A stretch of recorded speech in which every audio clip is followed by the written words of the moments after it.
il est là, il est là, il est là, il est là, il est là, il est là. Le fils de ton père est venu, il est là, il est là, il est là. Bienvenue, il est là, il est là. Aminou, il est là, il est là, il est là, il est là, il est là.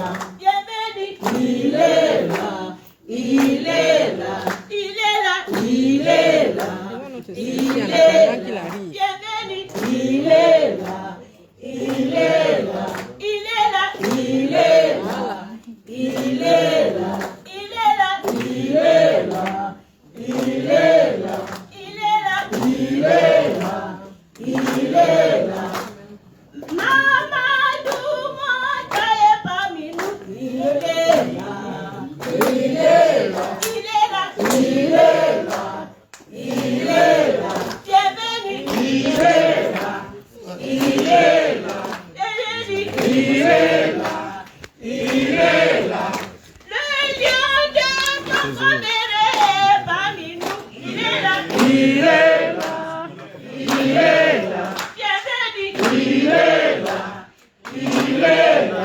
Yaya, il est là, il est là. Bienvenue, il est là, il est là. Applaudissons pour notre bébé.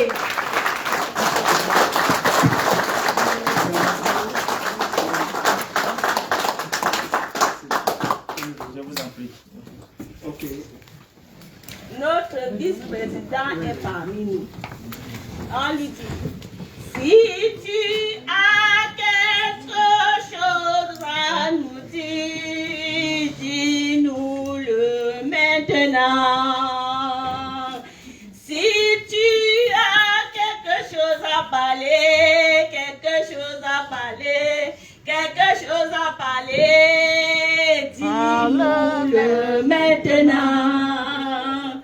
Si tu as quelque chose à partager, quelque chose à partager, quelque chose à partager, partage-le maintenant.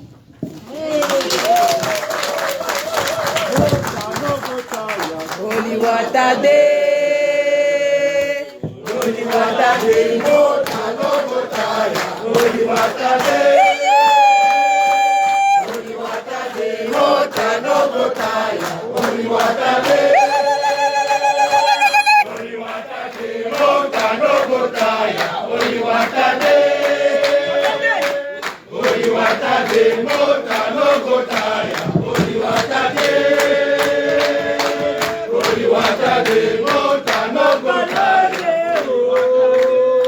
Mama no dey oh. If you wanna kill me, I die. I will never follow you for that station. More go tire. Oliwatade, Oliwatade, Mota no go tire. Oliwatade,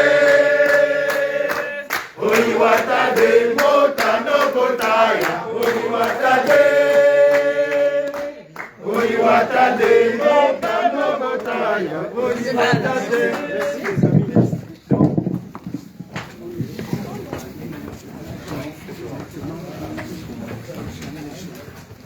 Bon, c'est vrai les amis, comme ça fait un bon bout de temps qu'on l'attend, et je sais qu'on est tous fatigués d'être assis, donc c'est l'occasion de se mettre un peu debout maintenant. Allons-y avec l'hymne national du Cameroun pour ouvrir la cérémonie. Et je prie le régional, s'il te plaît, Laurent, oui, de venir ici, là, s'il te plaît. Oui. Oui. Donc, on va commencer avec l'hymne national du Cameroun, et puis nous ferons l'hymne de la Renaissance du MRC, qui suivra. Au Cameroun, berceau de nos ancêtres, va debout et jaloux de ta liberté.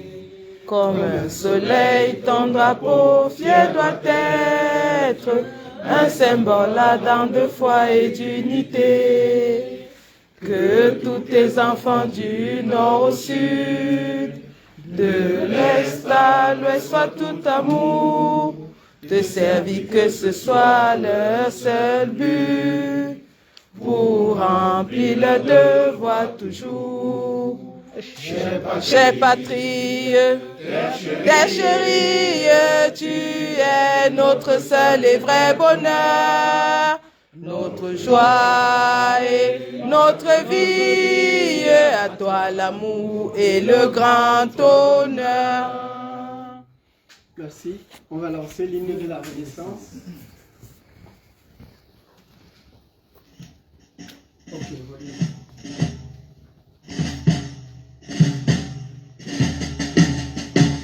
Des vallées de Bolova, au plateau de la Damawa, des bamboutos sautés, majestueux le char des dieux.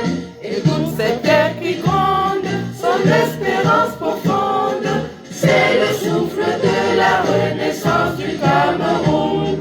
Les souffles de Nanga, les torrents de la Sanaga, des ravines de Seigneurie, par les flots du Vouri. Ces flots de réjouissance, c'est la nouvelle naissance, c'est le souffle de la renaissance du Cameroun.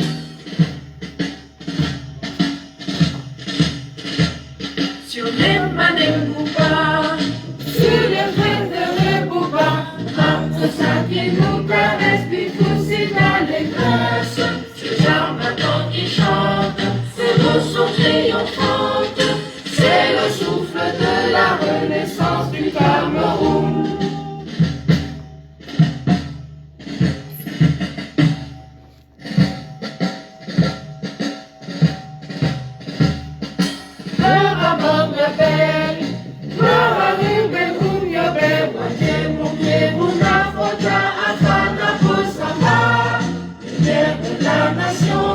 Éclaire nos cœurs de lion, c'est le souffle de la renaissance du Cameroun. De toute série abatturie, de Bakassi à Kérosi, unis par le précieux ruban des noces de Fumba, des offres tout amour, la nuit précède le jour, sur les sillons de la renaissance du Cameroun.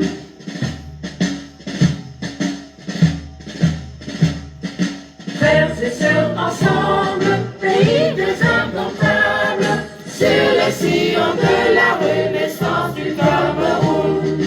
Frères de son ensemble, prenons le vivre ensemble, sur les sillons de la renaissance du Cameroun. Terre de mes ancêtres, que j'aime de tout mon être, je m'engage sur les sillons de ta renaissance. Afrique en miniature, pour ta progéniture, je m'engage sur les sillons de ta renaissance, sur les sillons de la renaissance du Cameroun. Je m'engage sur les sillons de ta renaissance. Merci Olivier.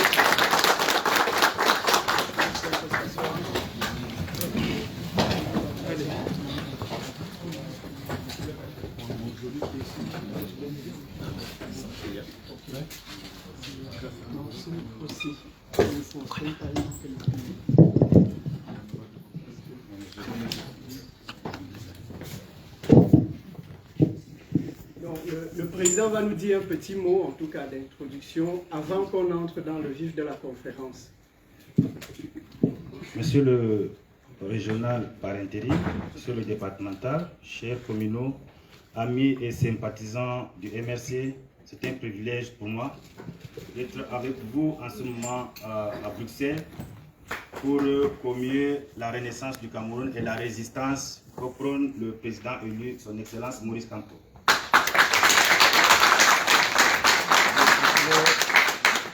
Je voudrais sincèrement m'excuser pour le retard, compte tenu de l'agenda. On vous a fait attendre 2 heures et je vous présente mes excuses les plus profondes. Donc, excusez-nous sincèrement. C'est la route, on s'est égaré dans les détails de Bruxelles, donc ce n'est pas évident. Donc, je voulais vous remercier pour cet accueil. Merci pour tout ce que vous avez fait pour la résistance. comme je l'ai dit à ceux de Paris, vous êtes les sels de la terre. Au moins, vous donnez l'espoir aux Camerounais que l'alternance est possible. La diaspora, au moins, à cette phase de l'histoire de notre pays, a accepté de porter un projet de société derrière un homme que nous représentons comme notre guide. Et pour l'instant, du moins, il fait l'unanimité. Comme il vous l'a dit, il ne vous trahira pas. Nous aussi, nous ne le trahirons pas. Nous sommes derrière lui afin que les idées qu'il porte, les idées de la Renaissance, puissent s'incarner en force mobilisatrice, afin que cette dictature qui nous opprime, qui vous éloigne de votre pays, malgré toutes les compétences que vous avez, malgré toute la volonté que vous avez à donner pour l'avancement de la République, pour la construction de la République, que cette dictature tombe. Et nous avons en main tous les moyens constitutionnels. Et comme on le dit, dans une République, il n'y a pas d'impuissance. Même comme certains pensent qu'ils sont devenus la République, ils sont devenus les institutions, la réalité est là, elle est tout autre. Personne n'est au-dessus de la République. Personne ne peut se muer en institutions. Les institutions sont connues et ceux qui pensent qu'ils sont dans les institutions se trompent gravement parce qu'en démocratie, il n'y a pas d'impuissance. Merci beaucoup.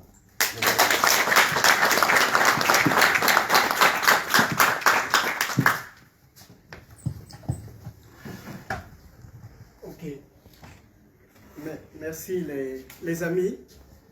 Bon, vous m'entendez de là? Je pense que ça va. Hein? Donc, nous allons passer tout de suite à l'objet principal de notre rencontre ici aujourd'hui. Quand je dis l'objet principal, oui, la conférence dont le thème est la modification consensuelle du système électoral au Cameroun.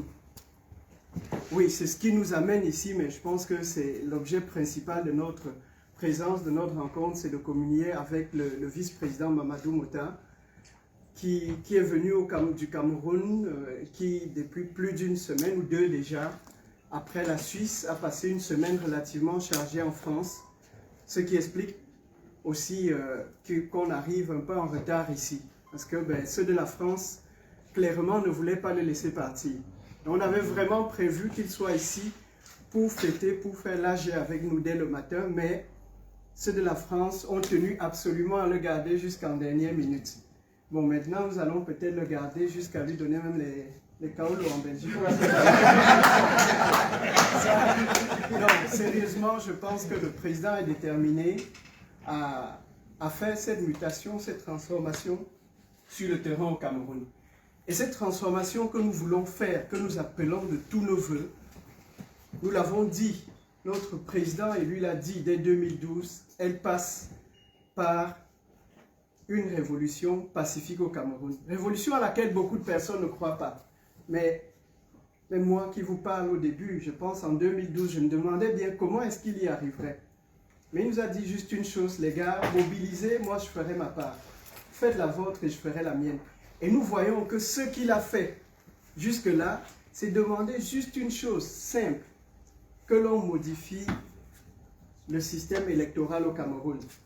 Parce que nous ne voulons pas que ce qui existait déjà, que le peu qui existe au Cameroun, que ce que le soi-disant renouveau a détruit, parce qu'ils n'ont pas construit, ils ont détruit, mais enfin, il y a quand même quelque chose. Nous ne voulons pas détruire tout cela afin d'arriver au pouvoir, afin de recommencer à construire. Donc tout le challenge, c'est comment est-ce qu'on parvient à faire cette transition sans détruire finalement, pour ne pas se retrouver à régner finalement sur des ruines. Et l'idée, c'est cette modification-là. Alors, le président va vous parler longuement, mais il m'a demandé de donner une petite introduction de contexte et surtout du contenu de la proposition qui est sur la table aujourd'hui. Je reviendrai à parler de cette proposition. Donc, si on prend le contexte dans lequel nous sommes aujourd'hui en 2021, en train de revendiquer une modification consensuelle du système électoral. Mais pourquoi est-ce qu'on en arrive à ça? Et si on remonte, même déjà de la période des indépendances, déjà on était dans un système démocratique, puis on a de manière astucieuse mis à l'écart, quand je dis mis à l'écart, c'est peu dire, on a liquidé, zigouillé nos ancêtres, nos pères, qui eux se sont levés pour demander que le Cameroun revienne réellement aux Camerounais. ils ont dû aller à la bataille contre l'oppresseur qui était donc le colon. Ils ont perdu cette bataille-là. Des années se sont écoulées et dans les années 92, il y a eu de nouveau un regain d'intérêt pour les Camerounais, pour la politique, avec le SDF de John Frondi. Vous savez ce qui s'est passé. Frondi a manifestement gagné les élections. Pourtant, à cette époque déjà, figurez-vous, le système électoral était taillé par le régime. Donc, il n'était pas si clean que ça. Mais les Camerounais se sont mobilisés autour de cette élection et ont pu démontrer que l'opposition avait gagné. Mais les résultats ont été trichés parce que les règles font que c'est ceux qui sont au pouvoir qui décident d'une certaine manière de celui qui a gagné. C'est ainsi que de 92 ou 92, c'est ce qu'on dit en Belgique, jusqu'à 2012, il y a eu toute une série d'élections qui ont toujours été contestées.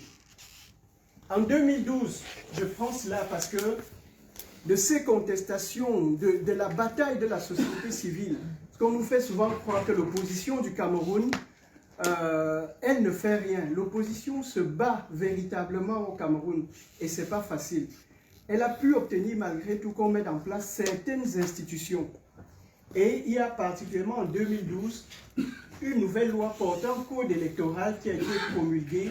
C'était le 10 avril 2012. Mais cette loi est promulguée par le régime sans, je dirais, sans véritable négociation avec les partis politiques de l'opposition et la société civile.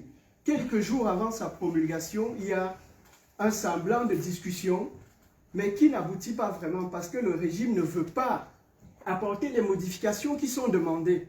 Et finalement, au moment où la loi est votée à l'Assemblée, tous les partis d'opposition quittent le Parlement. Et c'est donc le régime RDPC, avec sa majorité obèse, qui vote la loi tout seul. Donc il n'y a pas de consensus en ce moment-là. Le résultat, c'est que les élections législatives couplées de 2013 auxquelles nous participons, nous, MRC, qui vient de naître, ces élections-là sont contestées. Nous avons tous les éléments qui prouvent que les résultats étaient truqués à différents endroits. Nous avons par exemple gagné plusieurs mairies à Yaoundé, on ne nous les a pas données. Même s'il y a l'un des maires ou l'une des personnalités RDPC, quelques années plus tard, qui a dit dans une conférence de presse que clairement, le MRC avait gagné à Yaoundé. Mais soit, au sorti de là, le président lui a demandé au régime reptilien de Yaoundé, soit de s'asseoir pour qu'on travaille à une modification consensuelle du système électoral, ou alors d'acheter les armes pour tirer sur le peuple, puisque c'est tout ce qu'ils savent faire. Eh bien, ce qu'il a eu en retour sont des menaces. Ils se sont dit probablement, de toute façon, celui-là va s'essouffler. Mais 2013, il y a aussi eu des élections sénatoriales qui ont toujours été contestées. Et puis, celles de 2013 et de 2018, il y a eu des contestations, si vous allez regarder. Et puis, l'élection présidentielle de 2018, que vous connaissez, qui a amené probablement là où nous sommes aujourd'hui. Donc, de 2012 à 2018, ce que le président élu a fait essentiellement, c'est de battre le pavé au Cameroun pour conscientiser, amener les Camerounais à se rendre compte qu'au fond, le régime reptilien de Yaoundé vit sur une chose, c'est vraiment du window dressing. C'est-à-dire quand vous allez à l'international, on vous dit le Cameroun est en paix. Parce qu'il n'y a pas de guerre au Cameroun et on donne l'impression, oui, vous voyez qu'il y a plein de partis d'opposition, il y a des élections régulièrement. Bien sûr, les personnes avisées à l'international savent bien ce qui se passe au Cameroun. Elles sont même d'ailleurs complices de ce qui se passe au Cameroun, comme nous l'a dit le président et lui il y a quelques jours. Mais seulement, ils peuvent vous dire, regardez, il y a eu des élections, on a même envoyé des observateurs comme ceux de Transparency International. Même si cela était vraiment des vrais faux de Transparency.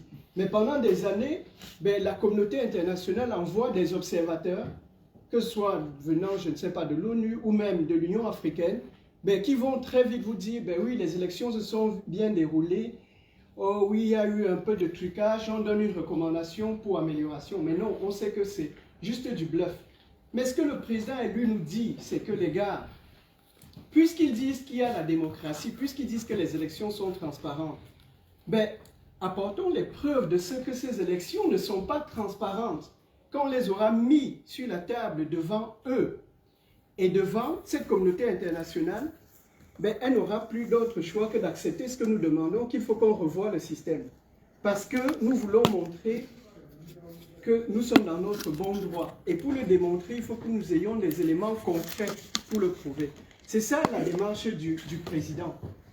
Et donc, 2018, mais il y a la Cour constitutionnelle, je ne vous raconte pas, vous savez tout ce qui se passe. Et après 2018, il y a les élections législatives et municipales de 2020, auxquelles nous avons décidé de ne pas participer. Mais vous avez vu toute la bataille, tous les problèmes qu'il y a eu, l'impossibilité pour nos candidats de préparer correctement leur liste, de préparer correctement leur dossier. Vous voyez, c'est tous ces éléments qui font que les élections ne peuvent pas se dérouler correctement. Et c'est tous ces éléments-là que l'on veut changer. Nous ne sommes pas allés aux législatives et municipales. Bah, ils auraient dû dire que ben, c'est bien, puisque vous n'êtes pas partis, mais ils nous en ont voulu parce qu'on n'est pas allé aux élections.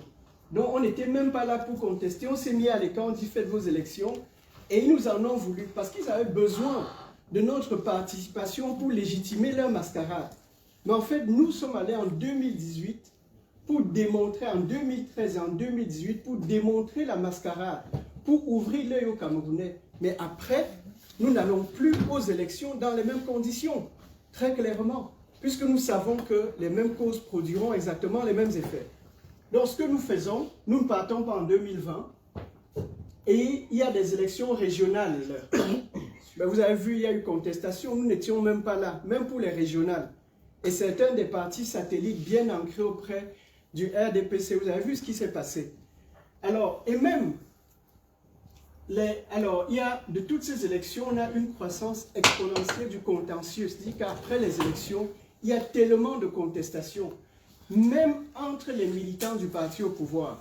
Et vous avez vu pas plus tard que récemment, des élections organisées, des semblants d'élections organisées au sein du parti au pouvoir, qui a appliqué en fait les techniques, les stratégies qu'ils appliquent habituellement. Et le résultat, c'est que probablement, du fait du travail du président élu, du fait de ce travail de conscientisation qui est de dire aux gens, les gars, revendiquez juste vos droits. Revendiquez vos droits, du fait du travail de la diaspora qui le dit tous les jours, mais des gens au sein du parti au pouvoir sont levés pour dire que nous n'acceptons plus que vous veniez juste vous nous imposer quelque chose, une mascarade que vous avez déjà arrangée. Donc vous voyez que nous sommes en train de marquer des points, même si les gens pensent qu'on est en train de stagner, non, on avance véritablement. Et donc notre constatation de là, c'est que si on veut préserver la paix au Cameroun, il est urgent de procéder à une modification consensuelle. Une modification qui ne se fait pas parce que le président lui a dit voilà ce qu'il faut, ou que le RDPC a dit mais non, une modification qui implique tout le monde, toutes les différentes parties, y compris bien sûr le système qui est en place, le régime qui est en place. Nous devons ensemble discuter de ça. Voilà donc placer un peu le contexte. Alors, de là, en début de cette année, il y a eu un message dans la presse où le système appelait les conseillers régionaux à faire, quand je dis le système, ELECAM, puisque ELECAM est censé être un organe autonome, mais qui de fait est à la solde du régime, mais qui appelait les conseillers municipaux à faire des propositions de modification du système électoral. Et là, le président lui intervient en disant, mais non, ce n'est pas le rôle d'ELECAM. ELECAM est un organe qui est au service du peuple. Le peuple met ELECAM pour qu'il l'organise et donne les résultats des élections selon les règles définies par le peuple. Ce n'est pas à ELECAM de fixer les règles. Et de là, il invite d'autres partis politiques à se mettre ensemble pour discuter d'une modification consensuelle du système électoral. De là, finalement, quelques partis, dont le MP, le MRC, le PCRN et ceux que je cite, le SDF et autres, vont donc finalement se réunir de avril jusque tout récemment et discuter assez longuement pour produire une modification du système. Parmi ces personnes, il y a aussi la société civile et des citoyens qui ont vraiment participé à cette discussion. Alors, qu'est-ce qu'on a dans cette proposition? Je vous donne ici les éléments qui sont le minimum, parce qu'on pourrait aller beaucoup plus loin. Et aller plus loin impliquerait même de revoir même la Constitution. Aller plus loin impliquerait toute une série d'éléments. D'autre part, il est important que les gens comprennent pourquoi est-ce qu'on parle de minimum. Aussi, c'est que si on vient avec des propositions qui doivent être votées à l'Assemblée et puis mises en œuvre, il faut qu'on s'assure qu'il y a les moyens pour pouvoir mettre en œuvre les éléments que nous proposons. Pour donner un exemple, l'un des éléments que nous pensons vraiment très important, c'est qu'aujourd'hui on a la biométrie limite pour l'enregistrement des électeurs. Je dis qu'elle est limite parce qu'au fond, quand on produit les listes, on ne sait pas vraiment qui est dans les listes. Est-ce que les gens sur les listes, c'est vraiment ceux qui ont été inscrits? Qu'est-ce qu'il en est réellement? Mais il y a déjà ce début de biométrie. Notre demande, c'est que, qu'on les tente. Aussi à l'élection, que les gens votent aussi de manière biométrique et qu'on puisse, qu'au moment du vote, on puisse contrôler de manière biométrique les gens. Mais c'est une mesure pour laquelle le régime reptilien vous dira nous n'avons pas de budget, donc il prendrait cela comme prétexte en fait pour reporter au calendrier grec la mise en œuvre de ce système électoral. Donc nous sommes venus là avec des propositions.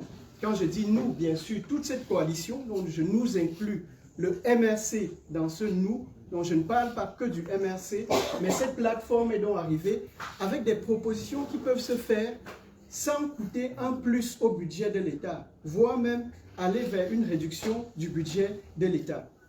C'est quoi donc ces propositions? Il y a 13 points.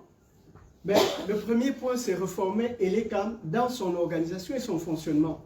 Je ne vais pas vous redire que la manière avec laquelle les membres d'ELECAM sont désignés, la manière avec laquelle ELECAM fonctionne, n'est pas de nature justement à garantir que les élections à la fin soient correctes. Je ne vais pas rentrer dans plus de détails. Le texte de la réforme existe. Vous pouvez, si vous le souhaitez, aller lire un peu, ou on peut à d'autres occasions discuter un peu plus. Mais il est extrêmement important d'aller vers cette réforme-là de l'ELECAM. Le second point, c'est instaurer le bulletin de vote unique. Et vous savez ce que ça représente, ce bulletin de vote. Aujourd'hui, c'est l'un des instruments extrêmement importants de la triche.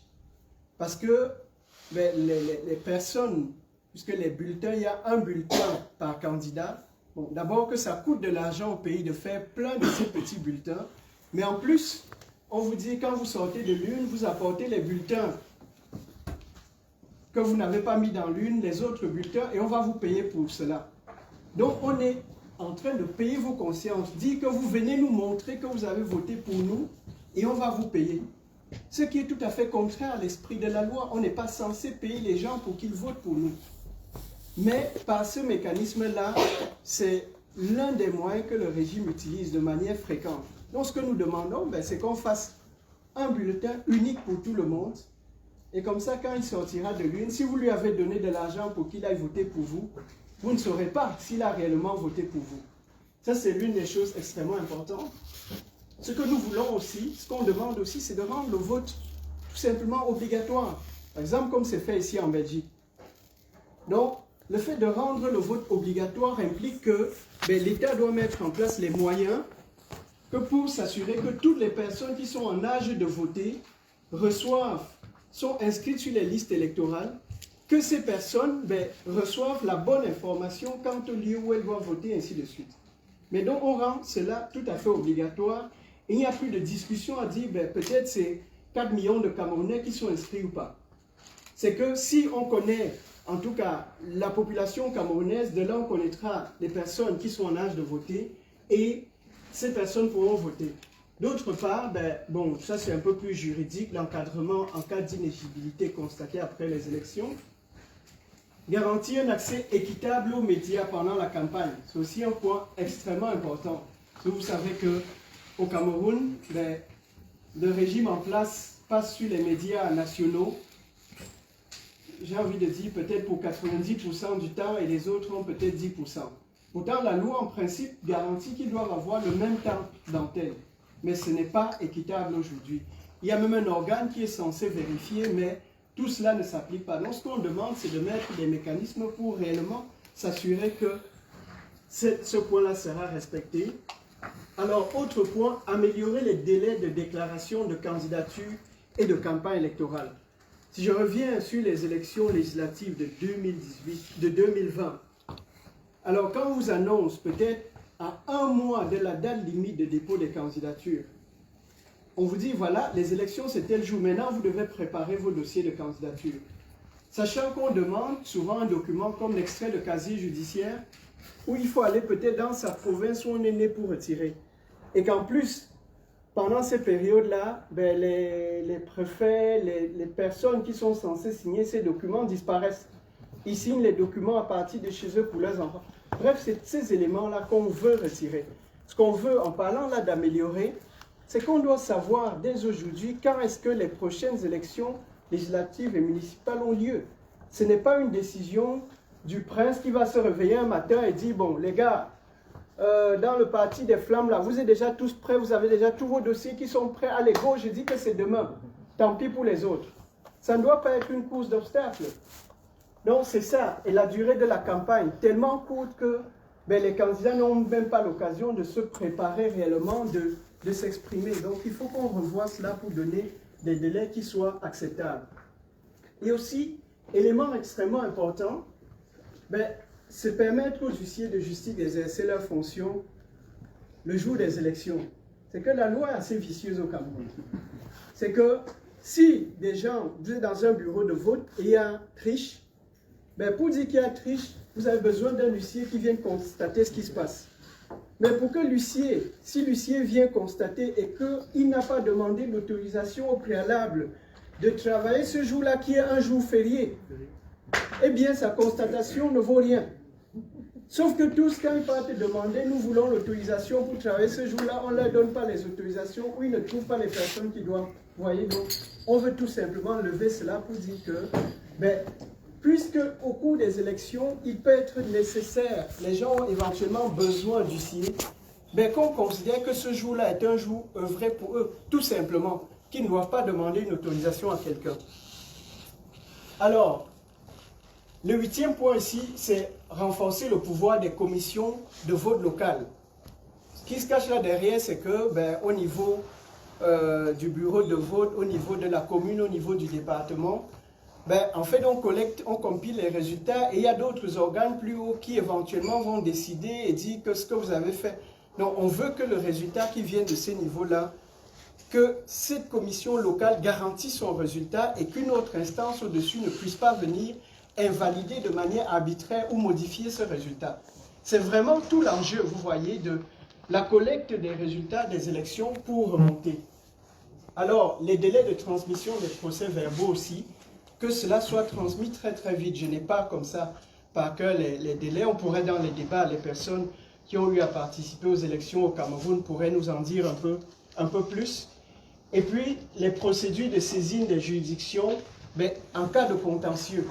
Parce que c'est aussi toute une bataille. Il faut vraiment être un parti comme le MRC avec une forêt d'avocats pour être en mesure de contester les élections avec un avocatier et de bons avocats dessus pour pouvoir contester les élections. Vous voyez? Donc on veut que tout cela soit simple, de sorte que tout candidat à l'élection et tout parti soit en mesure de contester, d'introduire les éléments de contestation. Ce qu'on demande aussi, c'est réduire les montants des cautions. Ce qui veut dire qu'aujourd'hui, les cautions sont faites de sorte que, même rien que pour être conseiller municipal, si je ne m'abuse, c'est dans les 50 000 ou un peu plus. Et les gens, souvent, n'ont pas nécessairement les moyens. Vous allez me dire que 50 000, ça ne paraît pas beaucoup pour nous ici, mais c'est beaucoup pour pas mal de personnes au Cameroun. Parce que quand vous allez faire une campagne, ce n'est pas que c'est 50 000 que vous allez mettre. Il y a énormément d'autres dépenses que vous devez faire. Et je parle de 50 000 pour les municipales, mais vous comprenez que plus on monte, et plus la doise est extrêmement salée. Donc, il est important qu'on revoie ces montants-là. Mais quel est le bon montant? Moi, je ne peux pas le dire. Le président, lui, ne peut pas le dire. Il faut qu'on discute dans la société pour trouver le bon équilibre. C'est ça, la demande qui est mise ici. Et on met aussi, ben, améliorer le financement public de la campagne électorale. Vous savez que les différents partis ont droit à une certaine dotation, mais souvent ils reçoivent la dotation après la campagne. Ils doivent préfinancer. Ben, vous savez, il y a un autre parti qui préfinance avec vos sous. Hein. Complètement, tous les responsables de l'administration doivent puiser dans les caisses pour financer. Mais les partis d'opposition doivent préfinancer et espérer recevoir quelque chose par la suite. Donc quand vous écoutez ça, vous vous rendez compte pourquoi c'est si difficile pour les autres partis. Mais vous comprenez aussi pourquoi un parti comme le nôtre dit, les amis, nous devons, si nous voulons gagner cette bataille, nous devons mettre la main à la poche. Inévitablement, parce que ce que nous allons recevoir ne représente pas grand-chose. C'est aussi proportionnel au nombre de députés, au nombre de conseillers municipaux. Nous n'en avons plus du tout. Donc vous comprenez que pour les prochaines élections, nous devons repartir de zéro comme en 2013. Enfin, on n'est pas tout à fait à zéro parce que j'ose croire qu'aujourd'hui, si nous étions peut-être 100 en 2013, aujourd'hui nous sommes quand même 6 millions de Camerounais, comme a dit le président Mamadou Mota. Et que ces 6 millions de Camerounais mettront chacun une bière. Ils ont 1000 francs CFA. Ça fait combien de milliards? Ça fait 6 millions. 900 francs CFA, si vous voulez même. Voilà. Donc vous voyez, 100 francs par mois pendant un an, et on a financé complètement notre campagne. Donc c'est comme ça que nous devons gagner cela. Et enfin, c'est garantir l'égalité juridique de tous les procès. Ah oui, ça c'est l'un des points extrêmement importants. C'est qu'aujourd'hui, vous êtes dans un bureau de vote. Quand on a fait, je ne sais pas si c'est les bureaux de vote au plus bas ou à quel niveau, on fait les procès verbaux, il y a la copie de l'ECAM et les vôtres. Quand vous contestez, on vous dit, voilà la copie que l'ECAM a mis. Mais si vous a donné 0%, vous avez 0%. Donc, que dit la loi? Parce qu'en ce moment-là, ils respectent la loi. Hein. On respecte la loi, on dit c'est le bulletin, c'est le procès verbal de l'ECAM qui fait foi. Or, généralement, quand on prend, ça part passer 2-3 jours chez l'ECAM et puis chez le sous-préfet ou autre, mais c'est l'ECAM, c'est la même chose. C'est de là qu'on sort avec 100,4%. Vous voyez, le total. Donc, c'est autant de choses que nous devons revoir. Donc, voilà les amis, la substance de ces propositions qui sont faites. Et ces éléments ont été donc réalisés par cette plateforme de partis, de personnalités, et nous avions pour objectif de présenter dans ce texte à l'ensemble du peuple camerounais, dont au Hilton. Vous avez vu ce qui s'est passé.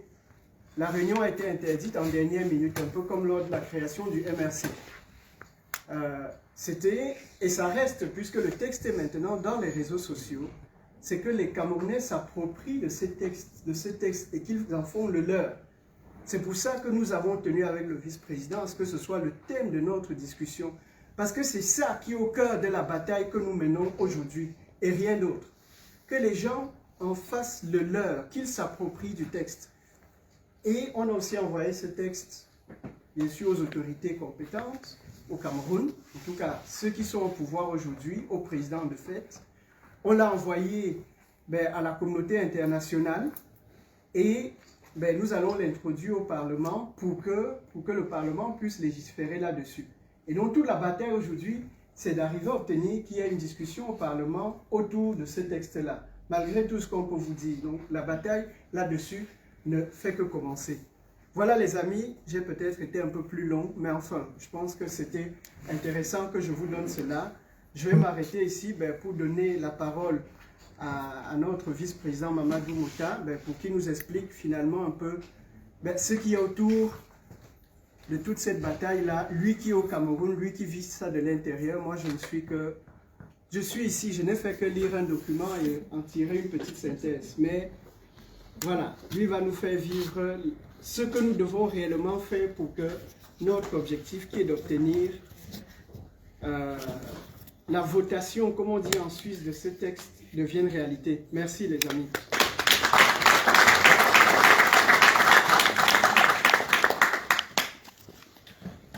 Ok, merci à l'APEGI. Je crois que nous n'allons pas faire de diplôme. Il a déjà tout dit, donc du coup, je crois que je n'ai pas autre chose à ajouter. Bon, peut-être un point où au Cameroun, si vous volez à 16 ans, on vous envoie en prison.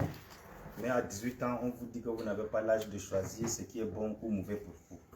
Donc, on veut dire que l'âge, au moins, qui devrait permettre aux Camerounais de voter, à 18 ans, c'est acceptable.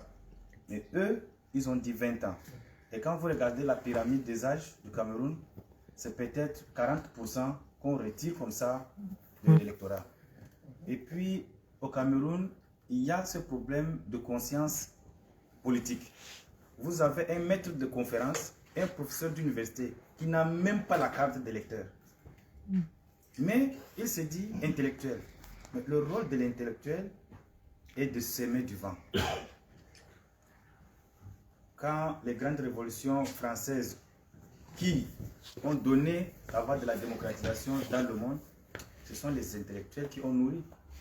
Les Diderot, les Jean-Paul Sartre, ce sont eux. Mais les nôtres ont choisi d'enfoncer le peuple, de lui fermer les yeux, de bétonner sa conscience et de présenter une institution qui est M. Biya. Il suffit de chanter sa gloire quand on est intellectuel et on devient le plus grand intellectuel au point de vous laisser 20 ans ministre de l'enseignement supérieur. Il parle pas anglais.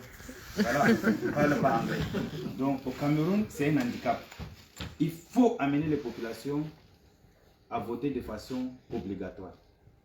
Voter est un droit, mais l'État du Cameroun aussi, par ses calculs, vous savez, ils ont fait de façon qu'à Elé Kamsi, il y a 9 millions, ils ratent le calcul. Vous avez vu qu'avec 7 millions, ils ont trouvé 0,4%.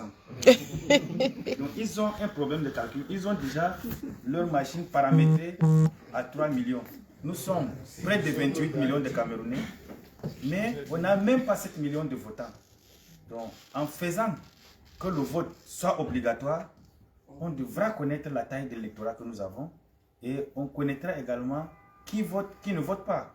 C'est normal de choisir. Ils n'ont qu'à voter Paul Biya. S'il gagne les élections de façon équitable, le président a dit nous allons le féliciter.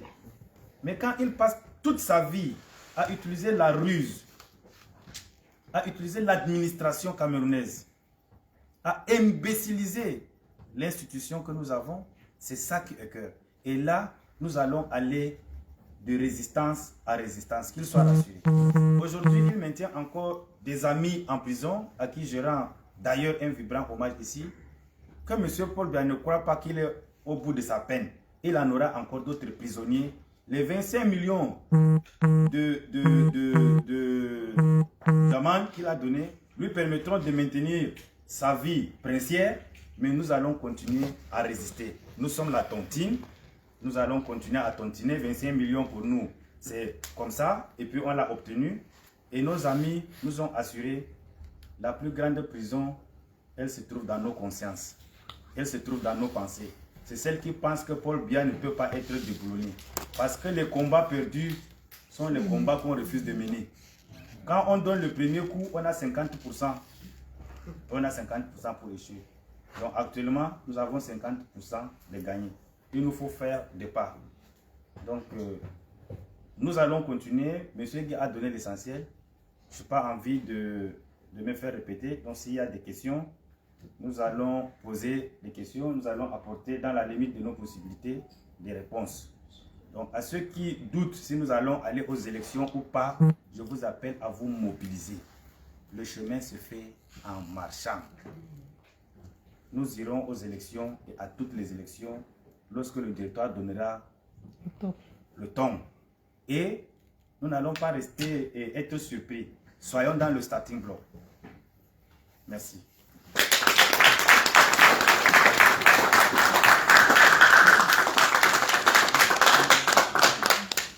Ok, Elie, tu organises un peu la prise des questions. Non, ça c'est pour celui-là ici, c'est pour le média là. Maintenant, je crois qu'on va prendre quelques questions. Oui, je peux prendre peut-être 3 questions si possible, comme ça on peut gagner un temps qui est le maximum. Oui, toi, après c'est Marius, et ensuite toi. Ok. Là. Tu te présentes et puis tu poses ta question, s'il te plaît. Bonsoir à tous. Bonsoir Monsieur le Vice-président. C'est un plaisir de parler aujourd'hui devant vous à votre présence. Moi c'est Cyril, donc je viens d'Égypte. Je vais m'abstenir un peu je vais intervenir par rapport au point du vote obligatoire. Parce que si je m'en tiens à l'explication que Guy a dit, c'est d'éviter un peu que le gouvernement en place ne puisse pas repousser toutes les propositions qui vont être faites en disant qu'il y aura des dépenses à faire. C'est bien beau que le vote soit obligatoire, mais comment est-ce qu'il faudra mettre ça sur pied? Parce que notre système aujourd'hui n'est pas informatisé de telle sorte qu'on puisse contrôler le fait de savoir un tel ou un tel n'a pas voté. Je prends par exemple le cas de la Belgique. Comme il a bien souligné, le vote est obligatoire. Et ça, on sait qui a voté, qui n'a pas voté, parce que avant les votes, avant les élections, vous recevez des courriers comme quoi il y aura vote le jour. Et ce jour-là, vous allez présenter votre inscription. Mais comme notre système n'est pas encore informatisé et que l'optique, ce n'est pas de pouvoir permettre au gouvernement de dire qu'on ne peut pas mettre ça en place parce qu'on a un problème financier et de mettre ça dans, voilà, dans les placards que nous avons de faire. Quelle est la méthode? Merci. Oui, Marius. Une deuxième question? Oui, je suis en train de noter. Il faut prendre ta question comme ça. Moi, c'est Marius Kanto. Il faut peut-être essayer chef de l'IH2. Donc, ma question, je vais m'attarder sur les détails du texte. Je suis très admiratif de ce qui a été présenté. Mais ma question concerne plutôt les moyens dont nous disposons pour réussir à faire adopter ce texte. Alors, je pose cette question un peu 4 ans après avoir posé une question au président élu, c'était en 2017. Alors que les élections approchaient, je leur ai demandé de savoir, en 2016, nous avons connu l'expérience des personnes qui sont Alain Fouret qui s'est présenté sur un plateau de télé, présentant les résultats, les procès-verbaux, mais les résultats divulgués avaient été différents. Nous n'avons eu aucun moyen cette année-là de faire respecter le résultat des urnes. Alors je lui demandais, on risque en 2018 d'avoir le même souci. Parce qu'on a beau faire d'écrire de beaux textes, quand bien même il serait adopté, il y a des personnes qui vont se retrouver en groupe et l'État, sous-préfet et conseil constitutionnel, et puis ils vont dire un résultat qui sera différent. Alors moi je veux qu'on soit honnête et qu'on se pose les bonnes questions. Je n'attends pas tout de suite qu'on ait une réponse tout de suite, mais je veux qu'une réflexion soit faite sur de quel levier est-ce que nous disposons pour faire adopter ce texte et ensuite pour faire dire les résultats qui sont la vérité ou bien l'expression véritable du vote des Camerounais. Okay, merci. Oui. Excusez-moi. Ma question est tout simple. J'ai suivi le ministre de l'administration territoriale poser une question à la télévision disant ceci. Le MRC n'est pas représentatif au niveau de l'Assemblée nationale camerounaise et encore ne détient pas les mairies. Moi, je me pose la question me taraude l'esprit. Je me dis, je voudrais poser la question au président, au vice-président Mamadou Mouta, comment le MRC procédera pour être éligible dans les élections précédentes. Merci. Suivant.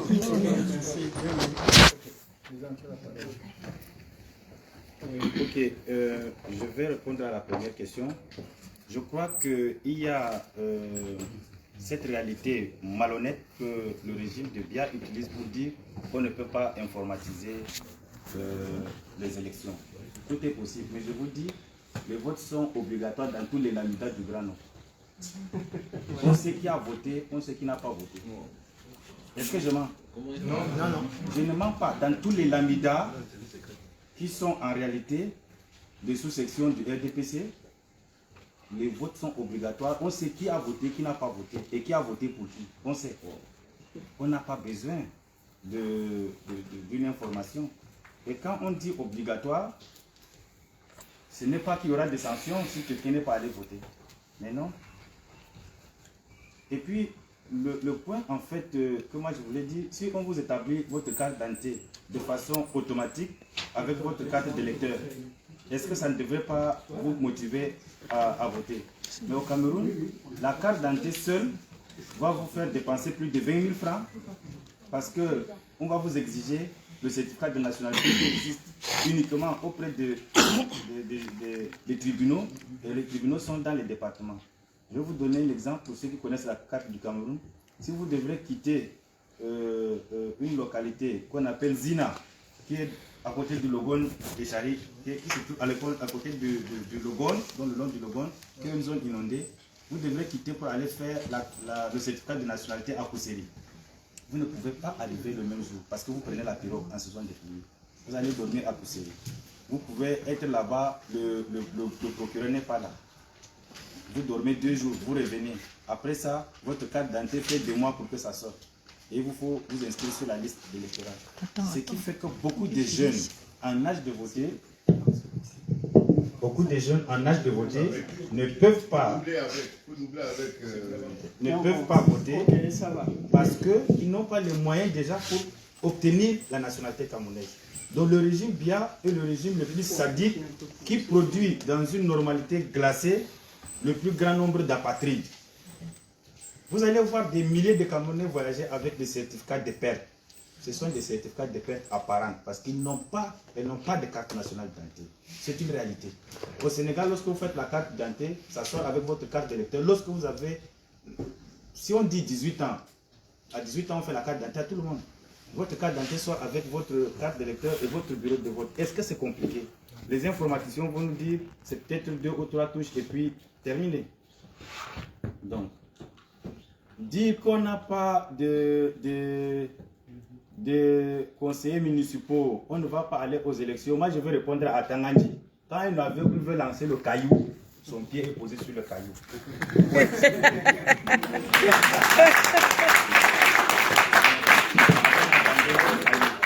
Et à mon ami Marcus, je vais dire ceci. Je l'ai dit au début de mon entame, peut-être que ça sera philosophique. Est-ce que nous allons les laisser nous malmener sans nous battre? Non, jamais. C'est pour ça que nous allons continuer. Je l'ai dit, nous sommes les semeurs de vent. Ça veut dire, nous amenons le peuple à prendre conscience de la souffrance et de la brimade que lui impose une mince oligarchie. Ces gars n'atteignent pas 1 million. Mais c'est eux qui ont tout le pouvoir politique, tout le pouvoir économique, tout le pouvoir militaire. Mais notre nombre va inverser la tendance. Soyez rassurés, si on interrogeait les Burkinabés 2 jours avant que est-ce que Compaoré devrait tomber, personne ne devait dire que non. Il devrait tomber. Moubarak ne savait pas qu'il pouvait tomber. C'est que Karl Marx disait, il disait ceci, un révolutionnaire devrait être capable d'entendre pousser l'herbe. Tout à fait. Vous savez comment l'herbe pousse? C'est dans le silence. Mais vous devez être capable d'entendre pousser l'herbe. Le chemin se fait en marchant. Marchons, marquons les pas. L'objectif n'est pas loin. Croyez seulement. Monsieur Guy ou le régional a quelque chose de particulier à ajouter. Donc, moi, je préfère plutôt ça. Le chemin, il se fait en marchant. Ce n'est pas parce qu'on va rester dans le starting block qu'on va arriver à la ligne d'arrivée. Non. Et ils n'ont pas effacé la ligne d'arrivée. Nous courons encore. Et nous allons traverser la ligne d'arrivée. Ok, c'est bon, je pense que... Oui.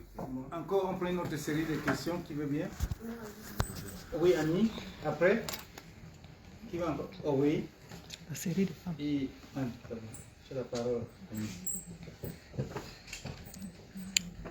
Bonsoir tout le monde.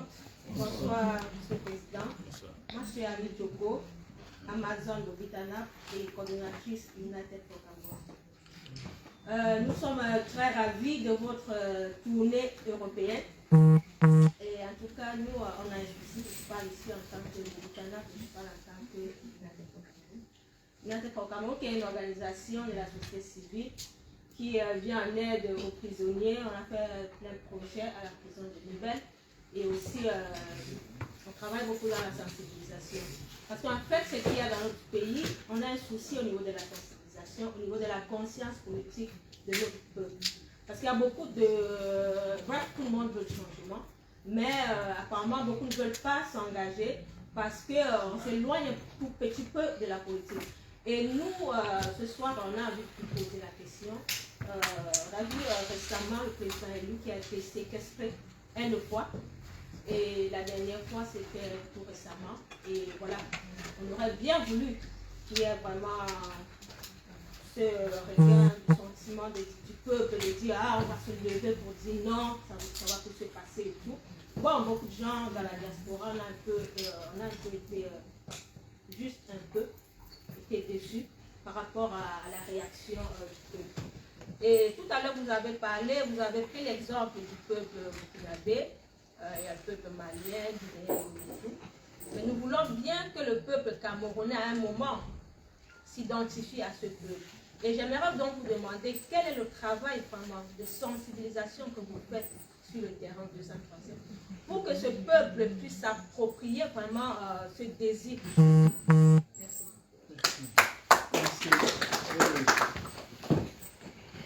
Oui, bonjour à tous. Je souhaite la bienvenue au président Ouadou-Mouta. Je suis Émile Fabrice Zayou. Je prends la parole ici pour le cadre de nos associations ici en Belgique.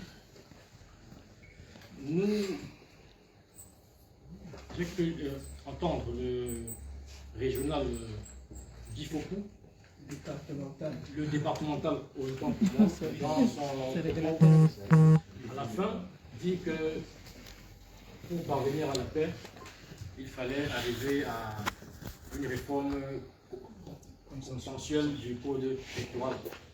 Mais je pense que l'une des problématiques aussi importantes pour parvenir à cette paix, c'est la libération des prisonniers politiques.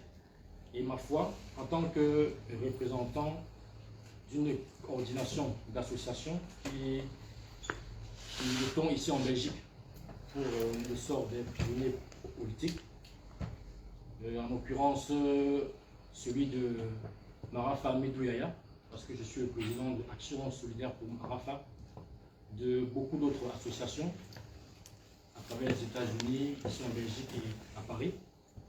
Nous voulons donc poser la question au vice-président, puisqu'il est entre nos murs, de savoir pourquoi nous avons un ressenti qu'au niveau de la sphère médiatique du MRC, que l'accent est beaucoup plus mis sur les prisonniers des marches du 22. Oui. Et on se sent un peu oublié. Il y a d'autres prisonniers, par exemple de la crise anglophone, de l'opération Épervier, qui ne font pas très souvent, donc, ou bien qui n'interviennent pas très souvent dans les débats au sein du MRC. Donc on se dit peut-être qu'il y a des prisonniers qui sont oubliés. Donc aujourd'hui, en tant que président de l'Action Solidaire pour Marafa, je voudrais donc savoir quelle est la position du MRC par rapport à cette problématique des prisonniers politiques au Cameroun. Et je voudrais aussi profiter de la présence de notre vice-président pour lui remettre officiellement un document, un courrier qui est adressé, que notre association adresse au directoire du MRC. Donc, s'il me permet, je peux lui remettre. Et c'était là ma question, savoir vraiment quelle est la position du... Quelle est la position du MRC par rapport à toute cette problématique qui est aujourd'hui au Cameroun, au sein du MRC. Parce que nous constatons qu'en dehors des prisonniers du MRC, que nous avons aussi appelé à leur libération, il y a beaucoup de prisonniers du CPP, de la crise anglophone et d'autres prisonniers aussi. Donc, on voudrait vraiment savoir quelle est la position du MRC. Merci Fabrice. Oui, Andorette, c'est ça. Merci.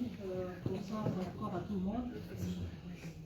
On dit des médias à la présence physique. On a l'honneur de vous recevoir physiquement parmi nous. C'était une bienvenue. Un bon partage de... Je suis Andorette. Que du coup, au niveau du luxe. Et ma question est tout simple. Très simple. Au regard de tout ce qu'on voit, de tout ce qu'on entend, de tout ce qui se dit sur le plan, en fait, disons, de manière terre à terre au quartier. On a vu que plusieurs partis politiques se sont mis ensemble pour faire cette proposition.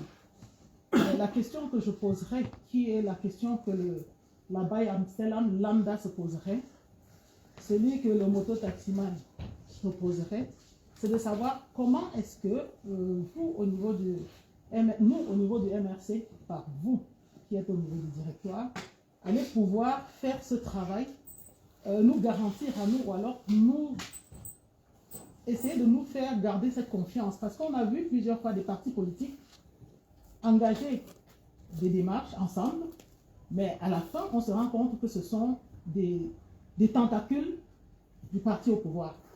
Et quand on vous voit travailler avec, on se pose 10 000 et une questions. J'ai tout simplement aujourd'hui envie de comprendre. Même si je suis consciente que ma grand-mère disait que celui qui marche seul finit par se perdre. Donc j'ai envie de comprendre comment est-ce que vous arriverez à garantir le fait que travailler avec ces partis politiques ne serait pas, une fois de plus, tourné vers la trahison. Je vous remercie.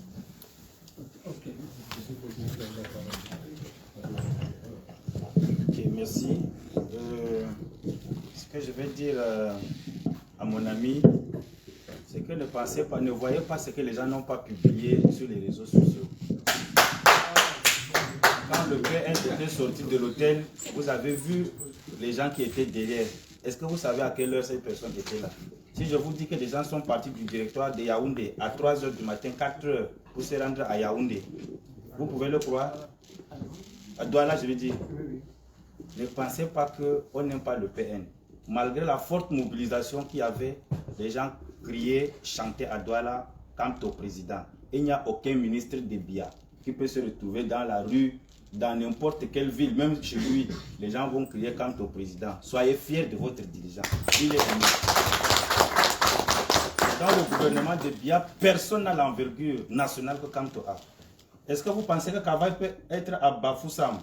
Il y aura 10 personnes qui vont sortir dans la rue pour l'accueillir. Niat peut être à Tokombele et les gens vont sortir pour dire voici le président du Sénat. Mais soyez fiers de la popularité que le président a. C'est déjà un atout. Il n'a pas d'égal dans le régime BIA. C'est pour ça qu'ils ont essayé le gré à gré. Alors le gré à gré a fondu comme neige au soleil. Donc ne pensez pas que le peuple est fou. Le peuple, parfois, même dans le secret de l'urne, vote contre ses propres intérêts. C'est comme ça, c'est normal. L'histoire l'a dit. Hitler n'avait pas la majorité absolue en 1942, je crois. 492 députés ont voté pour lui.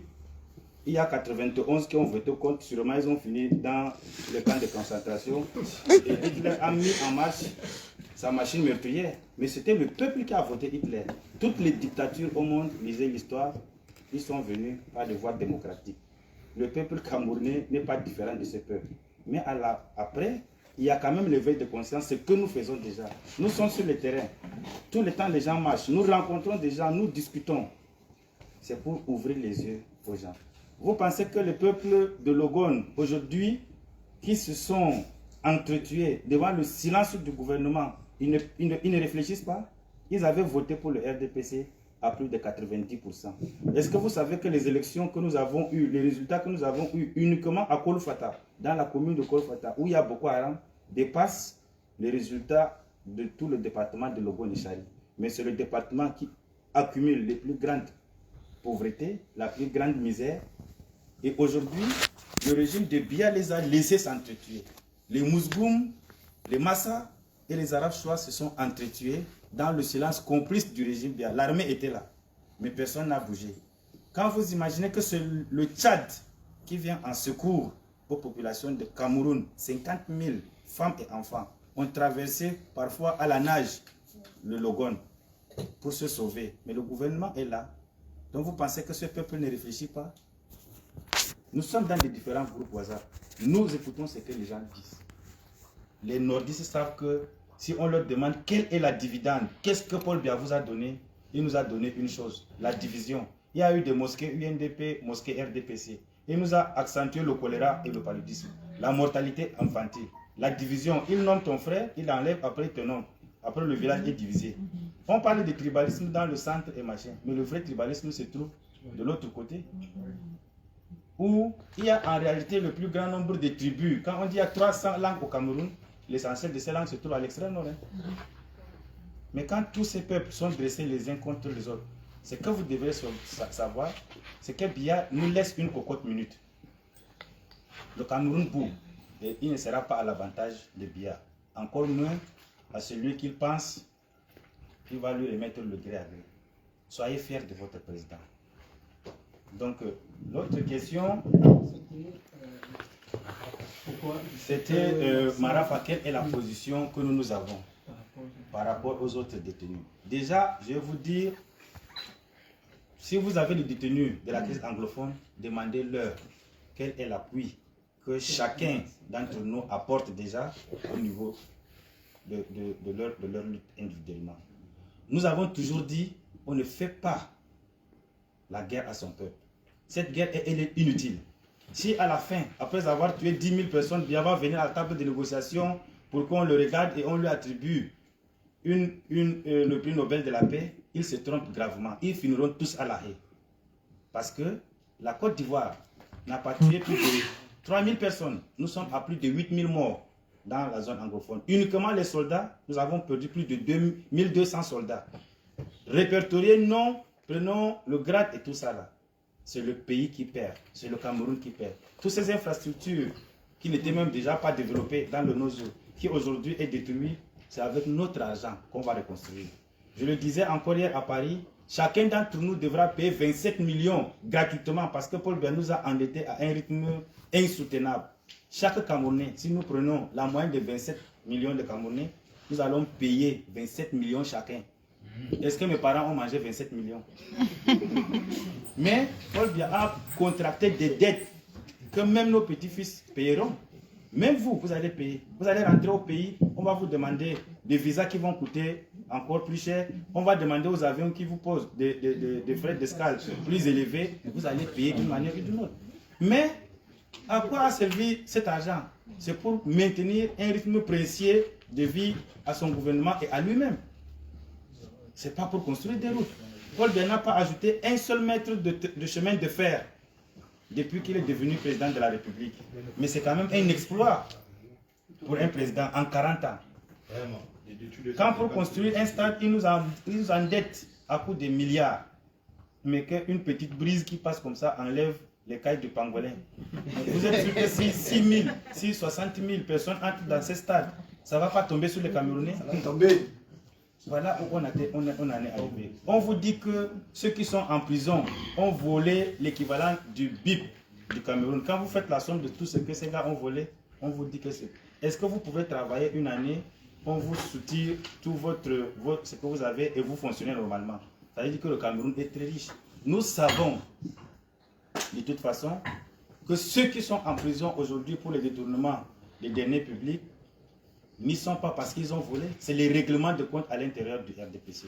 Et nous avons toujours donné notre position.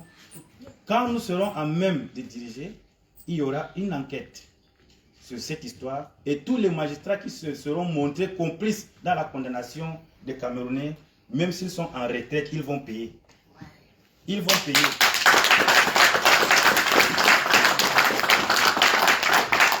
Tout le monde sait, quand Marafa a été arrêté, pour certains ministres aujourd'hui en fonction à Garoua, c'était l'occasion de devenir le leader. Ils l'ont fait, mais c'est de la sorcellerie. C'est comme ça que le régime Biya fonctionne. On ne va pas dire qu'ils n'ont pas tous volé. Moi j'étais en prison, je voyais des ministres qui sont en prison avec des montres qui coûtent des milliards, qui sont bling bling. Mais d'où vient cet argent?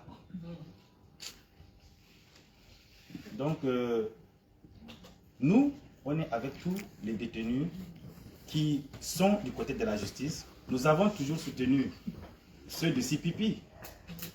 Ils ont été arrêtés dans les mêmes conditions que nous. Donc ce sont nos amis de combat. À Douala, on est ensemble. En prison, ce n'est pas qu'il y a les détenus de CPP à part, les détenus de MSC à part, non.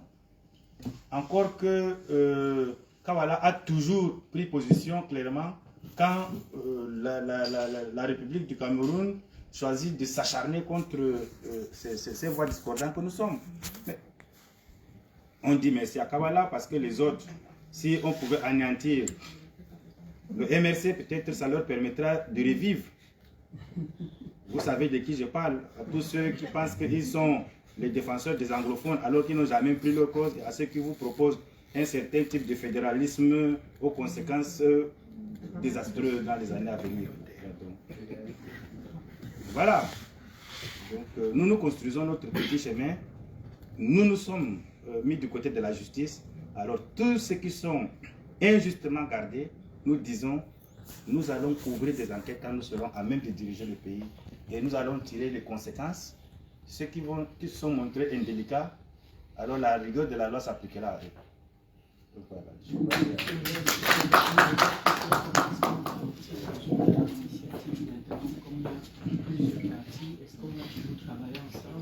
Oui, vous savez, la confiance, c'est tout ce qui nous permet d'avancer.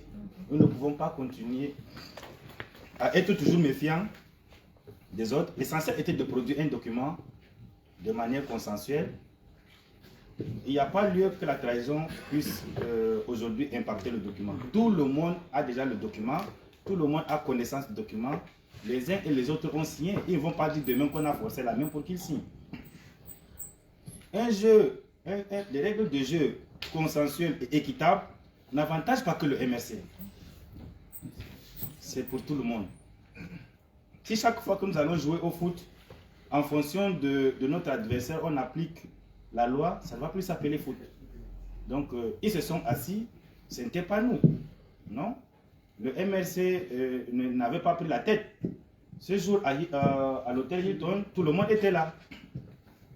Seuls quelques présidents de partis qui ont été empêchés pour des raisons qu'ils savent. Donc, moi, je ne peux pas énumérer, mais j'ai vu certains de leurs représentants. Mais nous, on était là avec notre territoire, on était là avec ceux de l'UDC, qui étaient bien représentés, avec la présidente et d'autres députés. On a vu également le président de MP. Donc, nous ne pouvons pas aller avec des a priori. Nous faisons confiance à tout le monde et nous savons aussi qu'ils nous font confiance. Donc, avançons, on ne peut pas douter dès les premiers pas. C'est mieux de réaliser qu'on a été trahi à la fin. C'est pour ça que moi, je n'ai pas peur des infiltrés. J'ai dit, moi, j'ai besoin des infiltrés parce qu'on va au moins se les convertir.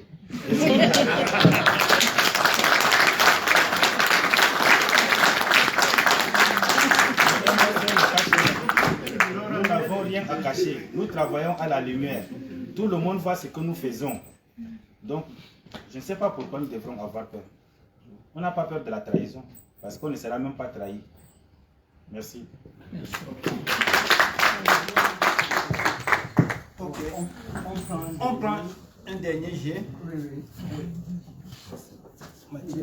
Bon, on va prendre les 4. 1, 2, 3, 4. Bon, on va prendre avant-dernier, rapidement. S'il vous plaît, soyez quand même chaud pour que les autres se préparent. Oui, oui, je prends la paire. Oui, vas-y. Je viens un peu sur la proposition de réforme.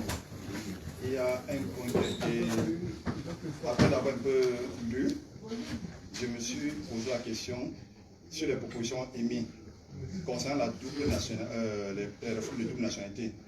Est-ce que ça a été fait sciemment par le MRC de ne pas énumérer ce point? Parce que déjà, faisant partie de notre ADN, de laisser ça aux autres partis proposer. Parce qu'on sait la diaspora souffrante. C'est la diaspora MRC. Et c'est un problème qu'on attendait que le MRC porte aussi, avec vraiment d'énergie. Je ne sais pas si c'était fait sciemment par le MRC de ne pas, ou de laisser la chance aux autres d'en parler. Ok, merci. On a pris le point. Oui. Oui, Marie. Je souhaiter comme ça la bienvenue au vice-président. Je suis très content de voir en face de moi aujourd'hui.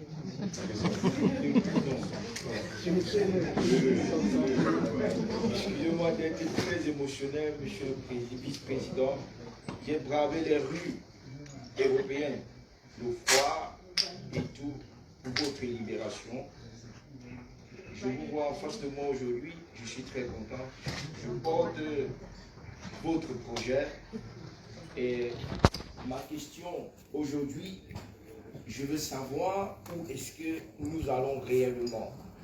Au vu de tout ce qui se passe dans notre parti politique, dans notre pays, comment allons-nous faire pour faire adopter, pour que le régime RDPC accepte le système, la révision du système consensuel électoral, du code électoral. Comment allons-nous faire? Parce que c'est la base d'un Cameroun nouveau. C'est la base d'un Cameroun nouveau. Comment allons-nous faire pour que le régime SDPC l'accepte? Merci. Une troisième personne, Monsieur le Président, Éric Campeux, unité Nesfandier de Bruxelles. Alors ma question sera une légère entorse au cadre qu'a défini Guy pour nos échanges. C'est-à-dire je vais sortir de la proposition de réforme consensuelle du code électoral que nous avons eu avec d'autres partenaires. Pour vous poser une question sur une actualité récente qui a eu lieu dans le Rhône-Échelle. Les affrontements qui ont mis les populations Kotoko, Moussoum, Madame, Zimassa et les Arabes Choix. Et vous l'avez évoqué tout à l'heure en parlant. Je voudrais surtout savoir, compte tenu de l'ancrage des pouvoirs féodaux dans ces régions-là et de l'influence que ces pouvoirs féodaux exercent sur les populations, et surtout de la malignité du pouvoir politique qui utilise ça pour mettre les peuples les uns contre les autres. Ça ne date pas que de bien. Ousmane Bey, l'éternel gouverneur du Grand Nord, était originaire de Kotoko et a été utilisé pour être en contrepas contre l'influence arabe au choix. Les Tchadiens qui viennent récupérer les arabes au choix, qui au cours des millénaires ont été des commerçants dans tout le royaume, dans toute cette partie du territoire. Donc, mais moi, ma question est de savoir, on a tous les 10 ans des conflits qui emportent avec eux un cortège de cinquantaines de morts dans ces régions. Et jamais il y a une solution définitive, tout comme jamais le reste de la population camerounaise n'a conscience réellement de ce qui se joue là-bas. La preuve, hier, tout le monde était scotché sur l'élection de Samuel Eto'o, alors que encore maintenant, les populations arabes crient vengeance et sont prêtes à en découdre en traversant le zone pour venir finir. Donc comment nous, mais c'est surtout vous qui connaissez très bien la région, quelle est votre lecture sur la vision, la prospective qu'on a pour revoir notre façon de vivre dans ces régions-là, en nous détachant du pouvoir féodal des chefferies traditionnelles et de l'Amida qui exercent une influence très très nocive sur les populations avec l'aide du pouvoir central depuis Aïdjo jusqu'à bien aujourd'hui. Merci. Merci Eric. Président. Non, il y a un dernier. Ok, ça va.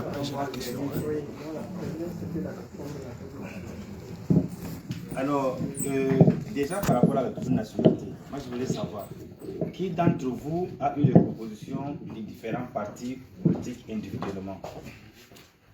Voilà. Alors, si vous l'avez eu, est-ce que vous avez lu aussi notre projet de société? Donc, nous allons écrire pacte avec la diaspora. Et puis, vous pensez que nous allons dire de l'autre côté que nous ne voulons pas de double nationalité, mais nous voulons parler des élections. Vous savez la position du MRC par rapport à la diaspora, par rapport à la double nationalité. Nous ne serons pas seulement pour la double nationalité, mais la multinationalité. Nous ne pouvons pas être à l'ère de la mondialisation et nous allons mettre des barrières autour de notre pays. Est-ce qu'il y a la double nationalité au Cameroun ou pas? Mais vous savez qu'il y a la double nationalité. Si, si. Elle est à tête chercheuse. Bien sûr. En fonction que vous êtes un grand footballeur ou quelqu'un de renommé, vous pouvez jouir de tous les privilèges que nous autres mono-nationaux jouissons. Mais si vous êtes du MRC, vous descendez dans l'aéroport, on vous conduit immédiatement à Kondengui. Mais nous avons dit que nous avons une diaspora intellectuelle, rompue à la tâche, qui s'est frottée aux compétences internationales. Nous allons l'utiliser pour relancer notre économie, relancer notre industrie. Donc vous pensez que le MSC n'a pas besoin de sa diaspora comme l'Éthiopie, comme le Kenya, comme le Ghana? Mais non, il n'y a que Paul Biya qui ne connaît pas la valeur d'une diaspora qui est intellectualisée. Nous avons écrit cela dans notre projet de société. Le code électoral n'est pas notre projet de société. Nous n'allons pas mélanger les pédales. Ceux qui l'ont fait, ils savent pourquoi ils l'ont fait. Peut-être qu'ils veulent se rattraper. Mais est-ce que dans leur projet de société, ils parlent de double nationalité? Non. Il ne faut pas que les gens soient des militants dont la direction change en fonction du vent. Soyez des militants convaincus qui lisent leur projet de société et qui en comprennent le contenu. Nous sommes pour la multinationalité, pas seulement la double. Et soyez rassurés, la première chose que nous allons prendre comme disposition, si nous arrivons à diriger le pays, c'est de bannir ces lois. Nous sommes avec la Corée du Nord, malheureusement, à considérer que lorsqu'on signe une autre nationalité, on perd automatiquement celle que nous avons par nos parents, par nos naissances. Vous savez, j'étais en prison avec un jeune Camerounais originaire de Banganté. On l'a arrêté pour immigration clandestine. Vous pensez que nous allons faire ça? Il a fait 1 an en prison.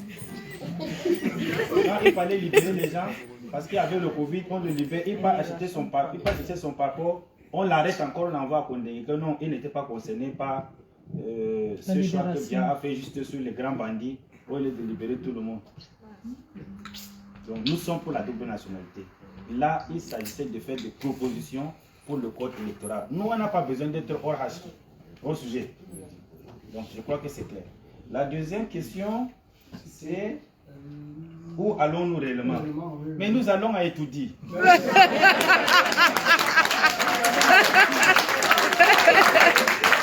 là là! Nous ne pouvons pas démarrer la voiture et c'est en route que nous allons demander au chauffeur où on va. C'est pas en route qu'on demande au chauffeur où on va. Non, c'est à la gare. Et vous avez été à la gare, on dit on s'arrête à l'autre gare, c'est étudié. Ne doutez pas, n'ayez pas peur. Vous avez un leader, regardez à lui, regardez sa détermination. Est-ce que depuis 2018, il a fléchi? Le régime Biya était sûr que non, après 6 mois, le professeur Kamto va dire non, bon, j'abandonne comme les autres Camerounais. Il a dit non, et nous sommes derrière lui. Dès qu'il va dire avançons, nous on va avancer. Peu importe l'obstacle qu'il y a devant, un soldat ne se fatigue pas et ne se pose pas la question. Il a dit la direction c'est étudié. Nous marquons les pas, j'ai dit, les combats qu'on perd, c'est ce qu'on refuse de mener. Menons le bon combat. Étudier n'est pas loin, il est à notre portée. Mobilisons-nous, les défis sont là. J'ai dit, en face c'est maïs, ils ne sont pas forts. S'ils étaient forts, ils ne devraient pas mobiliser tous ces militaires, tous ces gendarmes, au lieu d'aller protéger les populations dans le nord-ouest. Il s'appelle tempête, il s'appelle tsunami, mais incapable de résoudre un petit problème entre deux peuples où il n'y a même pas encore de coup de feu. Mais on s'appelle tempête, on s'appelle tsunami, tout ce qui est triste et que l'humanité a dominé. Est-ce que les Japonais sont partis parce qu'il y a le tsunami au Japon? Est-ce que les Indonésiens sont partis parce qu'il y a le tsunami en Indonésie? Nous sommes des Japonais. S'il y a le tsunami, nous sommes les Indonésiens.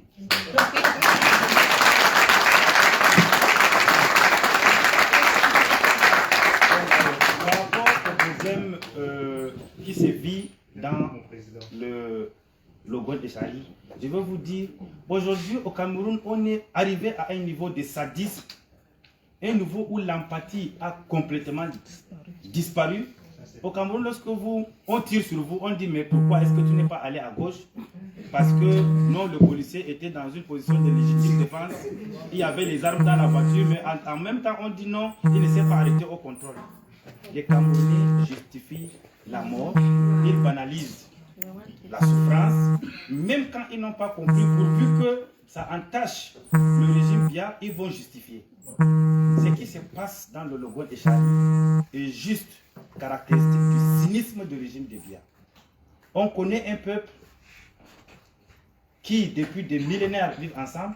mais ont un problème d'accès aux ressources naturelles liées à leur mode d'élevage, liées à leur mode de pêche et à leur mode de pratique d'agriculture. Dans le Logone et Chari, les Arabes Chois sont des grands détenteurs de vastes troupeaux de bœufs. Les pêcheurs Arabes Chois aussi sont des pêcheurs, Kotoko sont des pêcheurs, les Massa sont des pêcheurs, les Mousgoum sont aussi des pêcheurs, mais utilisent une technique de pêche basée sur ce qu'on appelle les canaux de pêche. Les canaux de pêche, ce sont des dérivations, on creuse de façon latérale sur le lit du fleuve pour que l'eau et le poisson entrent dans le canal qu'on a traversé et on met un filet de façon que tout ce qui est entré dans le canal ne puisse pas sortir.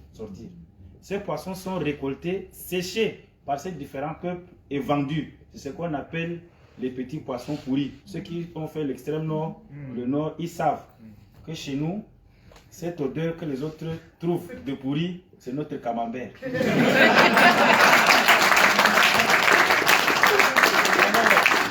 Ces canaux sont des sources de revenus pour les pêcheurs Mousgoum, les pêcheurs Massa et les pêcheurs Arabes Chois aussi. Mais il se trouve aussi qu'il n'y a pas de piste à bétail, il n'y a pas de point d'abreuvement pour ces vastes troupeaux. Parfois, les détenteurs d'animaux traversent les canaux de pêche et coupent les filets de protection.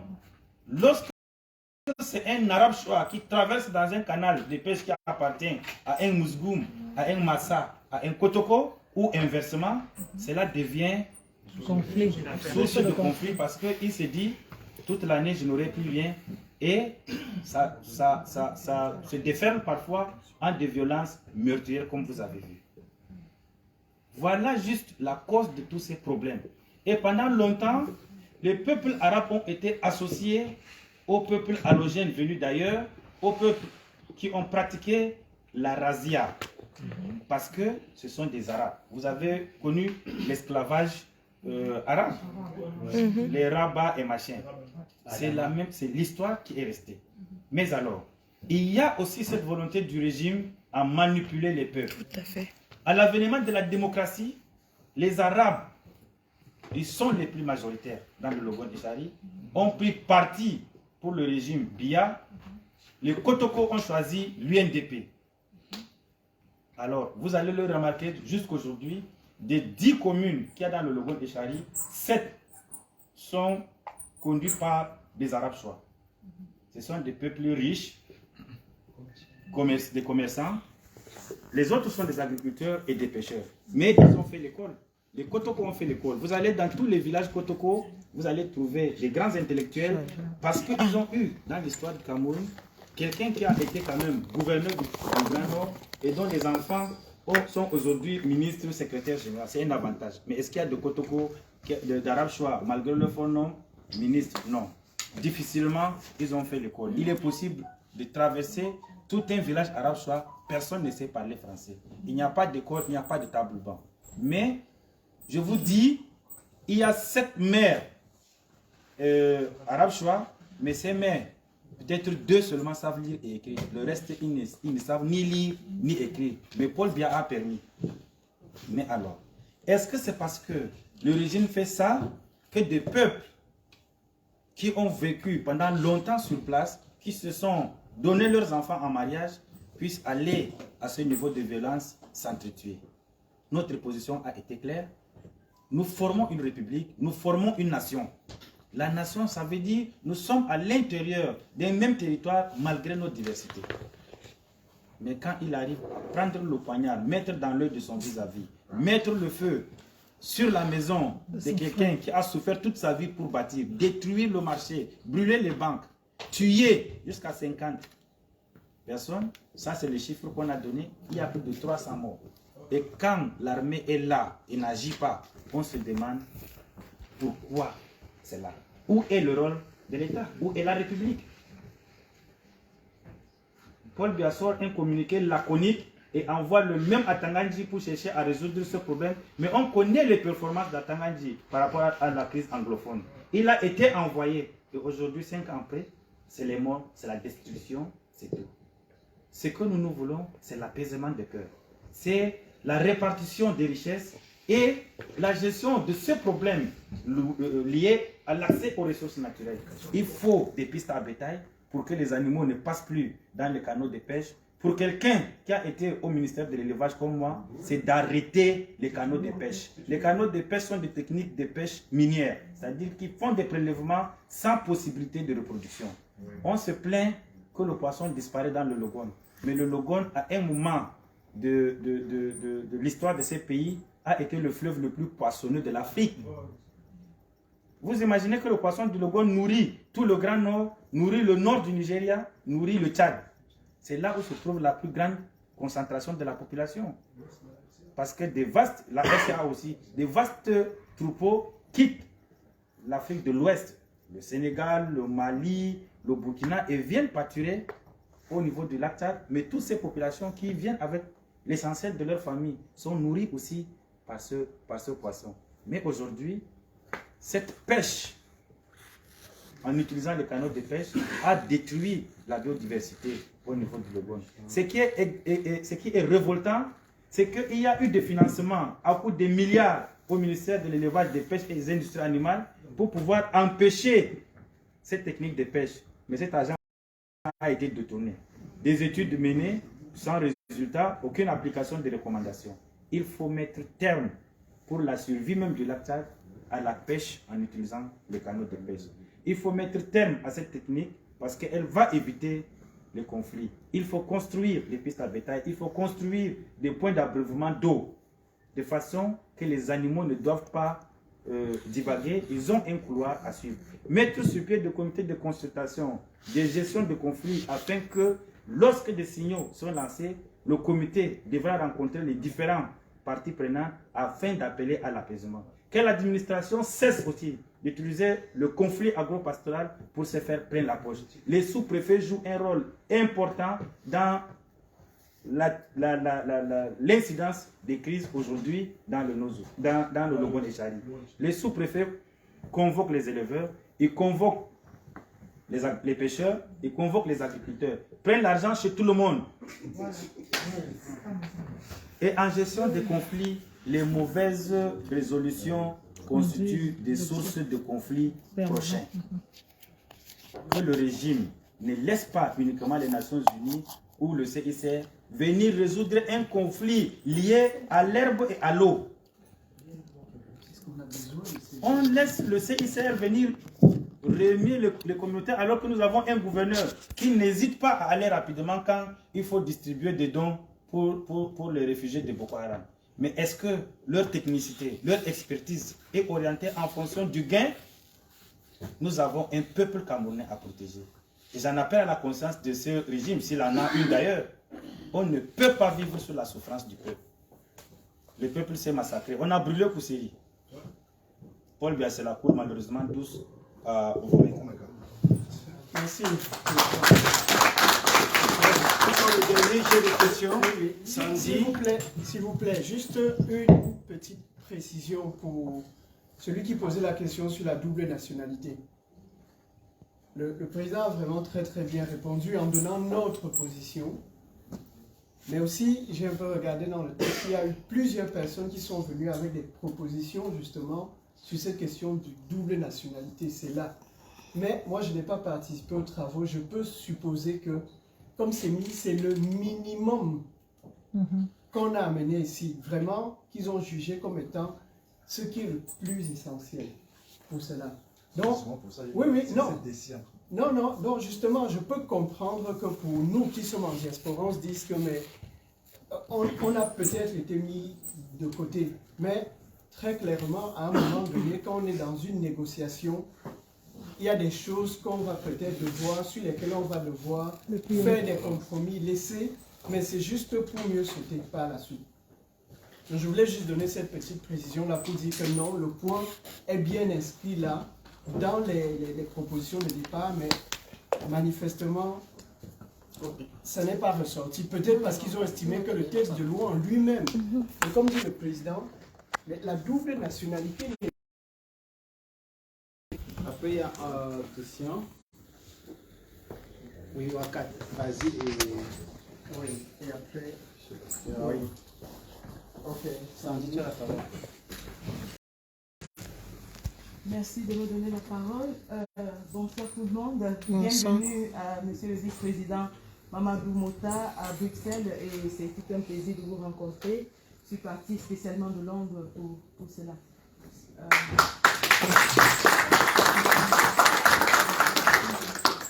Donc, ma question, elle est très simple.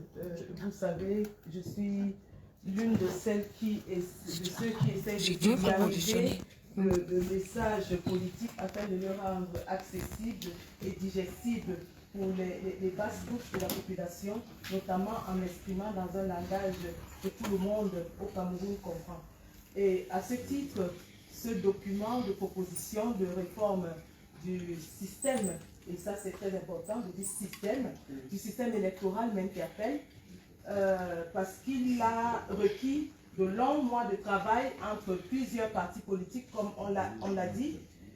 Maintenant, ma question, justement, c'est de savoir, est-ce que la plateforme qui a été établie, après avoir fait un travail de longue haleine comme celui-ci, a mis des moyens de communication sur ce document à la disposition des populations?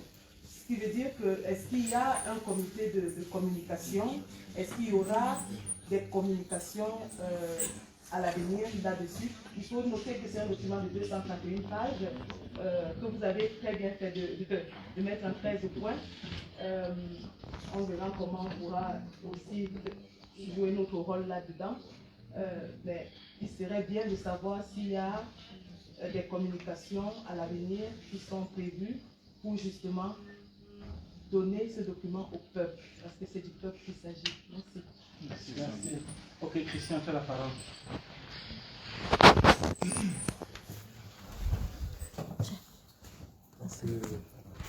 Bonjour, bonsoir à tous, et puis une fois de plus, bonjour, bonsoir au président Mamadou Mota, qui, il faut le dire clairement ici, est un héros.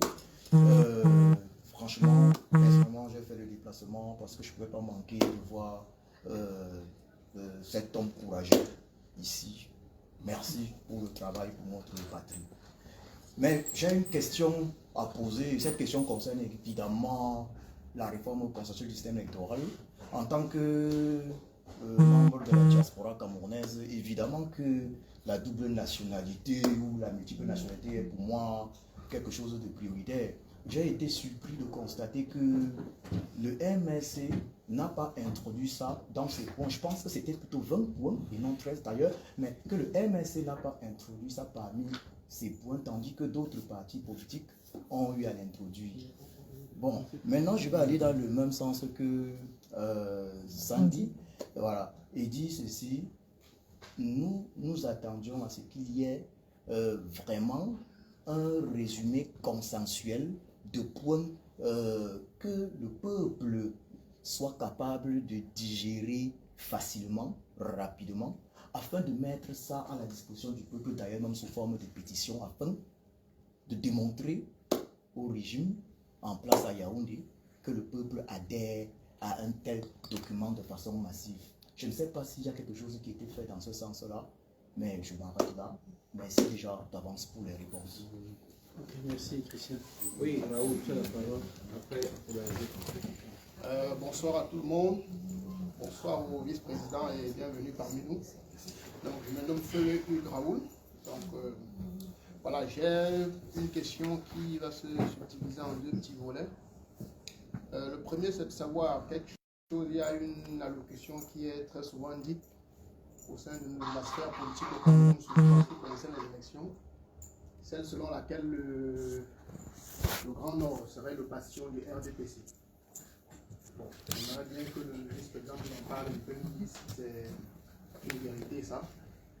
Et deuxièmement, un peu pour embrayer avec ce que notre ami politique là derrière a dit par rapport au nouveau lécharisme. D'après les réponses du vice-président, je constate que la majorité, c'est-à-dire la population vraiment de l'extrême nord n'est pas vraiment sensibilisée à la chose politique. C'est-à-dire ils votent beaucoup plus même par procuration. Ils votent parce que les lamidos et autres leur ont demandé de voter. Et je me dis, mais quand je regarde dans la communication au Cameroun, je regarde par exemple la chaîne qui vraiment est en phase avec les aspirations du peuple Equinox. Je me rends compte que Equinox émet généralement uniquement à partir de Douala ou bien de Yaoundé. Mais je me dis, mais est-ce que nous-mêmes en tant que parti politique, on ne pourrait pas travailler à faire que ces chaînes de télévision qui œuvrent pour la cause de l'opposition émettent parfois à partir de ces secteurs-là, comme le Grand Nord, où on pourrait donner la parole aux jeunes publics de cet endroit-là pour qu'ils s'expriment, pour qu'ils expriment vraiment leur ressenti, et même pas seulement au Grand Nord, et mettre même à partir du sud, à partir même du nord-ouest, un peu partout dans le Cameroun. Ne pas seulement se focaliser sur Douala ou Yaoundé, parce que je me constate que c'est quelque chose qui se fait un peu trop souvent au Cameroun. Parfois, on se concentre trop sur Douala et Yaoundé. Pourtant, dans le reste du pays, on pourrait vraiment toucher des gens qui, en s'exprimant, permettront aussi aux autres même de mieux comprendre leurs problèmes qu'ils vivent.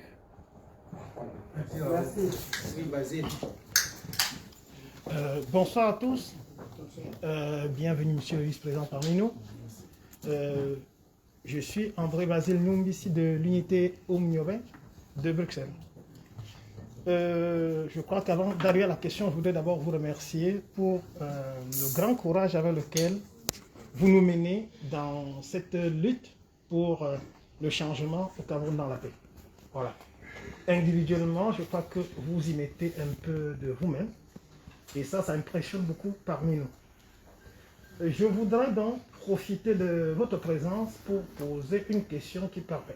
C'est un sujet d'ailleurs qui nous a préoccupés tout à l'heure pendant notre assemblée générale. À savoir, quelqu'un cherche, mais ça sérieusement, à nous mettre un caillou dans la chaussure. Et ce caillou, comme on l'a vu tout à l'heure, c'était, c'est volontaire, hein, le cantonnement tribal des groupes politiques au Cameroun. C'est-à-dire, le MRC, c'est pour les... Voilà. Je voudrais savoir, puisqu'on y a réfléchi, et nous cherchons des voies et moyens pour sortir de cette invention, de cette affabulation, puisque toutes les occasions sont bonnes, et surtout, vous êtes parmi nous, la diaspora a toujours joué un rôle même dans le style de communication. Est-ce que vous avez quelques conseils à nous donner dans ce sens-là? C'est-à-dire comment sortir de ce carcan que quelqu'un voudrait bien créer.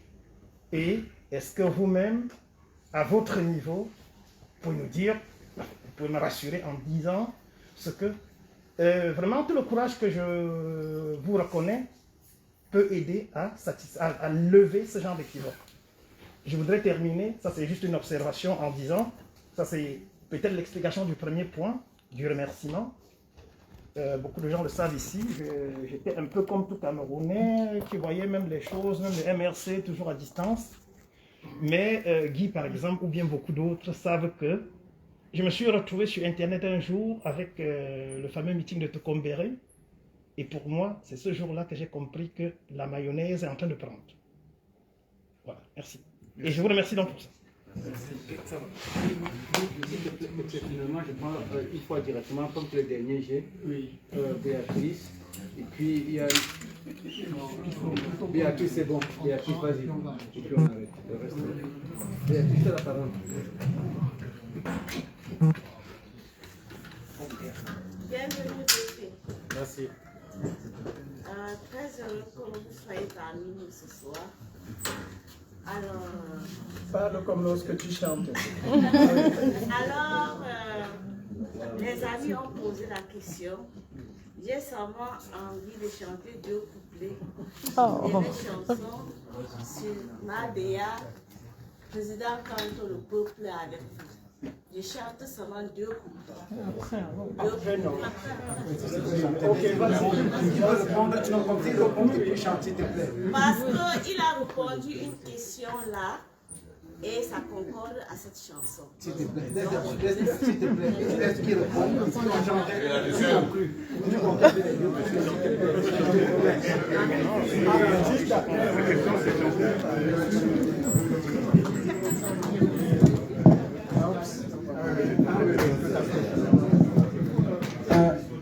Je voudrais intervenir un peu sur la question de Sandy de Boston et qui se rapproche aussi à celle de ce que Christian demande par rapport à ce que la plateforme a prévu. Bon, je ne suis pas, en tout cas dans les bonnes grâces de la plateforme, mais je suis 1000 fois d'accord avec vous sur le fait qu'il faut qu'on communique davantage là-dessus, qu'on rende ça digeste pour le peuple, qu'on le vulgarise. Parce que moi-même, quand j'ai pris le texte dès les premiers jours, en fait, je m'attendais à voir juste peut-être les propositions comme à l'époque lorsque le MRC les avait faites, puisque ces propositions du MRC existent déjà. Mais j'ai vu que c'est un texte de 247 pages qui, en réalité, je comprends la forme. C'est qu'on prend le code, disons, c'est le code électoral, même si on parle de système parce qu'il englobe toute une série d'éléments. On prend le code et on va indiquer quelles sont les sections que l'on veut modifier. Donc ça, c'est le formalisme juridique, le formalisme qu'ils utilisent au niveau de l'Assemblée. Mais il est important qu'on ressorte ces éléments-là. Donc, je prends acte de vos doléances ici. Mettons ça comme des doléances, comme des éléments, mais que je vais répercuter vers, en tout cas, les personnes dans notre parti qui sont au sein de cette plateforme-là. Et je pense que certainement aussi, ils sont en train d'y penser. Maintenant, vous savez, le contexte pas toujours facile dans lequel ces personnes ont eu à travailler. Qu'on soit déjà parvenu à ceci, c'est extraordinaire. Et c'est après cette étape-là, sans doute, qu'ils sont en train de se battre vite pour amener quelque chose. Mais je leur dirais, de toute façon, qu'il y a vraiment urgence à ce qu'on rende ce texte réellement digeste pour le peuple. Ok? Donc, je pense et j'espère que les mécanismes seront mis en place relativement vite pour pouvoir répondre à cela. Voilà ce que je pouvais donner sur ces points-là. Oui. Alors, par rapport à la communication, il faut que les gens comprennent que Equinox n'est pas une chaîne de télévision du MRC. Mais on s'y sent bien. Oui, mais on ne peut pas, je n'ai pas le droit de demander au directeur d'Equinox d'aller émettre depuis Marois. Encore que les gens suivent Equinox depuis Marois. Aller dans les rues de Domayo ou chez les gens, mais chaque 19h, les gens sont sur Equinox. Ça, soyez rassurés. Donc même ceux qui ne savent pas lire, ça je vous dis, ils sont sur Equinox. Quand on montrait les résultats des élections à la Cour constitutionnelle, dans les rues de Marois, tout le monde était mobilisé comme si c'était une finale que le Cameroun jouait dans l'optique de gagner. Ne doutez pas de la popularité du MRC. Alors notre ami a posé une question et lui-même a répondu en fait à la fin de sa question. Est-ce que ceux qui sont à Tokombéré, qui se mobilisent quand Kamto arrive, sont des Bamileke? Allez sur YouTube, regardez le meeting du président Kamto à Marois. L'ambassadeur de France m'a dit que c'était des curieux qui étaient venus voir Kamto. Comme si ces curieux ne pouvaient pas venir voir un vieux président qui en 7 minutes obtient 74%. Vous imaginez? Allez sur YouTube, regardez meeting de Kamto à Mora, à Koza, à Tokombéré, à Moulvoudaï. C'est le seul qui s'est arrêté dans 350 communes et a fait plus de 500 arrêts. Moi, j'ai été époustouflé par un vieux qui est sorti en courant au niveau de Carrefour Poli. Tu es Kamtoman? Tamimaya Milaraimo. Où est ce Kamto? Il ne faut pas que je meure sans le voir.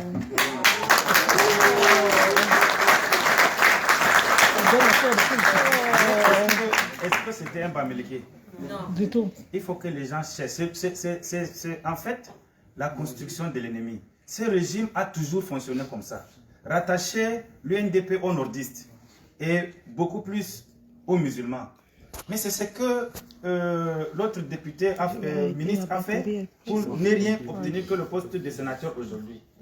Parce que, d'accord les Daïsala, comme l'UNDP, c'était à coloration musulman, et eux avaient un principe, un concept qu'ils avaient mis sur pied, qu'ils ont appelé la kirditude, il nous a enfoncé dans près de 20 ans de dictature, alors qu'il avait la clé pour dénouer et mettre à genoux Paul Biya, d'ailleurs qui n'a jamais gagné. Et après, il a mis sur pied sa machine dictatoriale et de triche en marche. Bien huilée d'ailleurs, parce que ça lui profite toujours. Donc, aujourd'hui, est-ce que le RDPC c'est le boulot? Mais eux, ils disent que la région du Sud est le socle granitique. Vous avez vu comment ils ont empêché le professeur Alain d'aller dans le Sud. Est-ce que le MSA a empêché quelqu'un d'aller une fois à Baham ou à Bafoussa? Non. Mais Gargam a déjà eu 22% à Baranté, non? Alors, même comme il ne s'est pas présenté comme candidat là-bas. Parce que quelqu'un qui a ce exploit, il devait normalement aller essayer ses chances. Mais quand des gens gagnent dans l'Union Ekele, c'est normal, ce n'est pas tribal. Ne répondez pas à ceux qui veulent répandre les semences de la haine tribale. Nous sommes un parti national. Je dis bien, ils avaient utilisé les chars pour empêcher le professeur Kanto d'aller à l'Est. Est-ce que l'Est c'est l'Ouest? Sauf si leur boussole a perdu le Nord. L'Est n'est pas l'Ouest. Mais ils avaient utilisé des chars. René Sadiki, aujourd'hui, ministre de la Communication, à l'époque était ministre de l'administration territoriale, a reçu le président élu et lui a dit: je vous conseille vivement de ne pas vous rendre à l'Est. Ils ont militarisé la ville, sorti les chars. Mais est-ce que quand on peut aller à Baham où il est né ou à Bafoussa, qu'ils arrêtent d'éterniser la popularité de quelqu'un et la légitimité? Ils ont volé les élections. Ils ont vu comment le peuple a défendu ces élections. Ils ont utilisé l'armée, ils ont utilisé la justice pour se protéger. Est-ce que ces peuples, c'était seulement des Bamileke? Si tous les Bamileke votaient Kanto, est-ce qu'il devrait avoir le pourcentage qu'il a eu? Il a gagné les élections. Paul Biya a triché parce qu'il a trouvé plus de 100%. Mais lorsque vous avez 10 mangues à partager et que chacun devrait avoir 5, toi tu te retrouves avec 8, tu te retrouves avec 11 mangues alors que vous avez 10 mangues. Ça veut dire que tu as volé. Donc, ne doutez pas du caractère national du MRC. Je suis là, devant vous. Mais est-ce que moi je suis de l'Ouest? C'est vrai que je suis montagnard comme les gens de l'Ouest. La similitude. Le président a fait le meeting en 2017 en Gaoundéré. Tout le monde a vu, malgré les restrictions et tout cela, il y avait plus de 5000 personnes. Est-ce que c'était des gens de l'Ouest?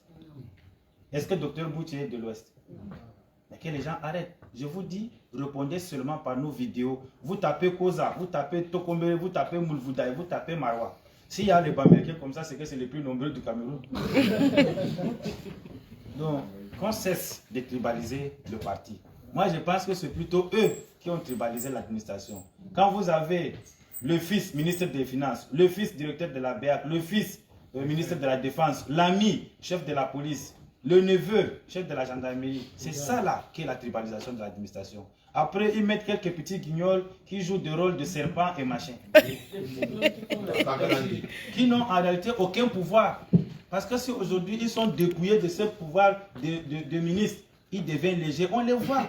Quand ils ne sont plus aux affaires, même se traiter, se soigner, venir en Europe, on est obligé de prendre encore l'argent qu'on devrait soigner le petit de l'extrême nord, qui meurt du palu, qui n'ira pas à l'école parce qu'il n'y a pas de table-banc, parce qu'on n'a pas construit. Bon, on préfère soigner des grabataires ici, parce qu'ils ont utilisé tous les moyens qu'ils ont volés pour pouvoir acheter des kilos de riz et distribuer pour qu'ils montrent à Paul Biya que c'est le socle granitique par ici, que nous on présente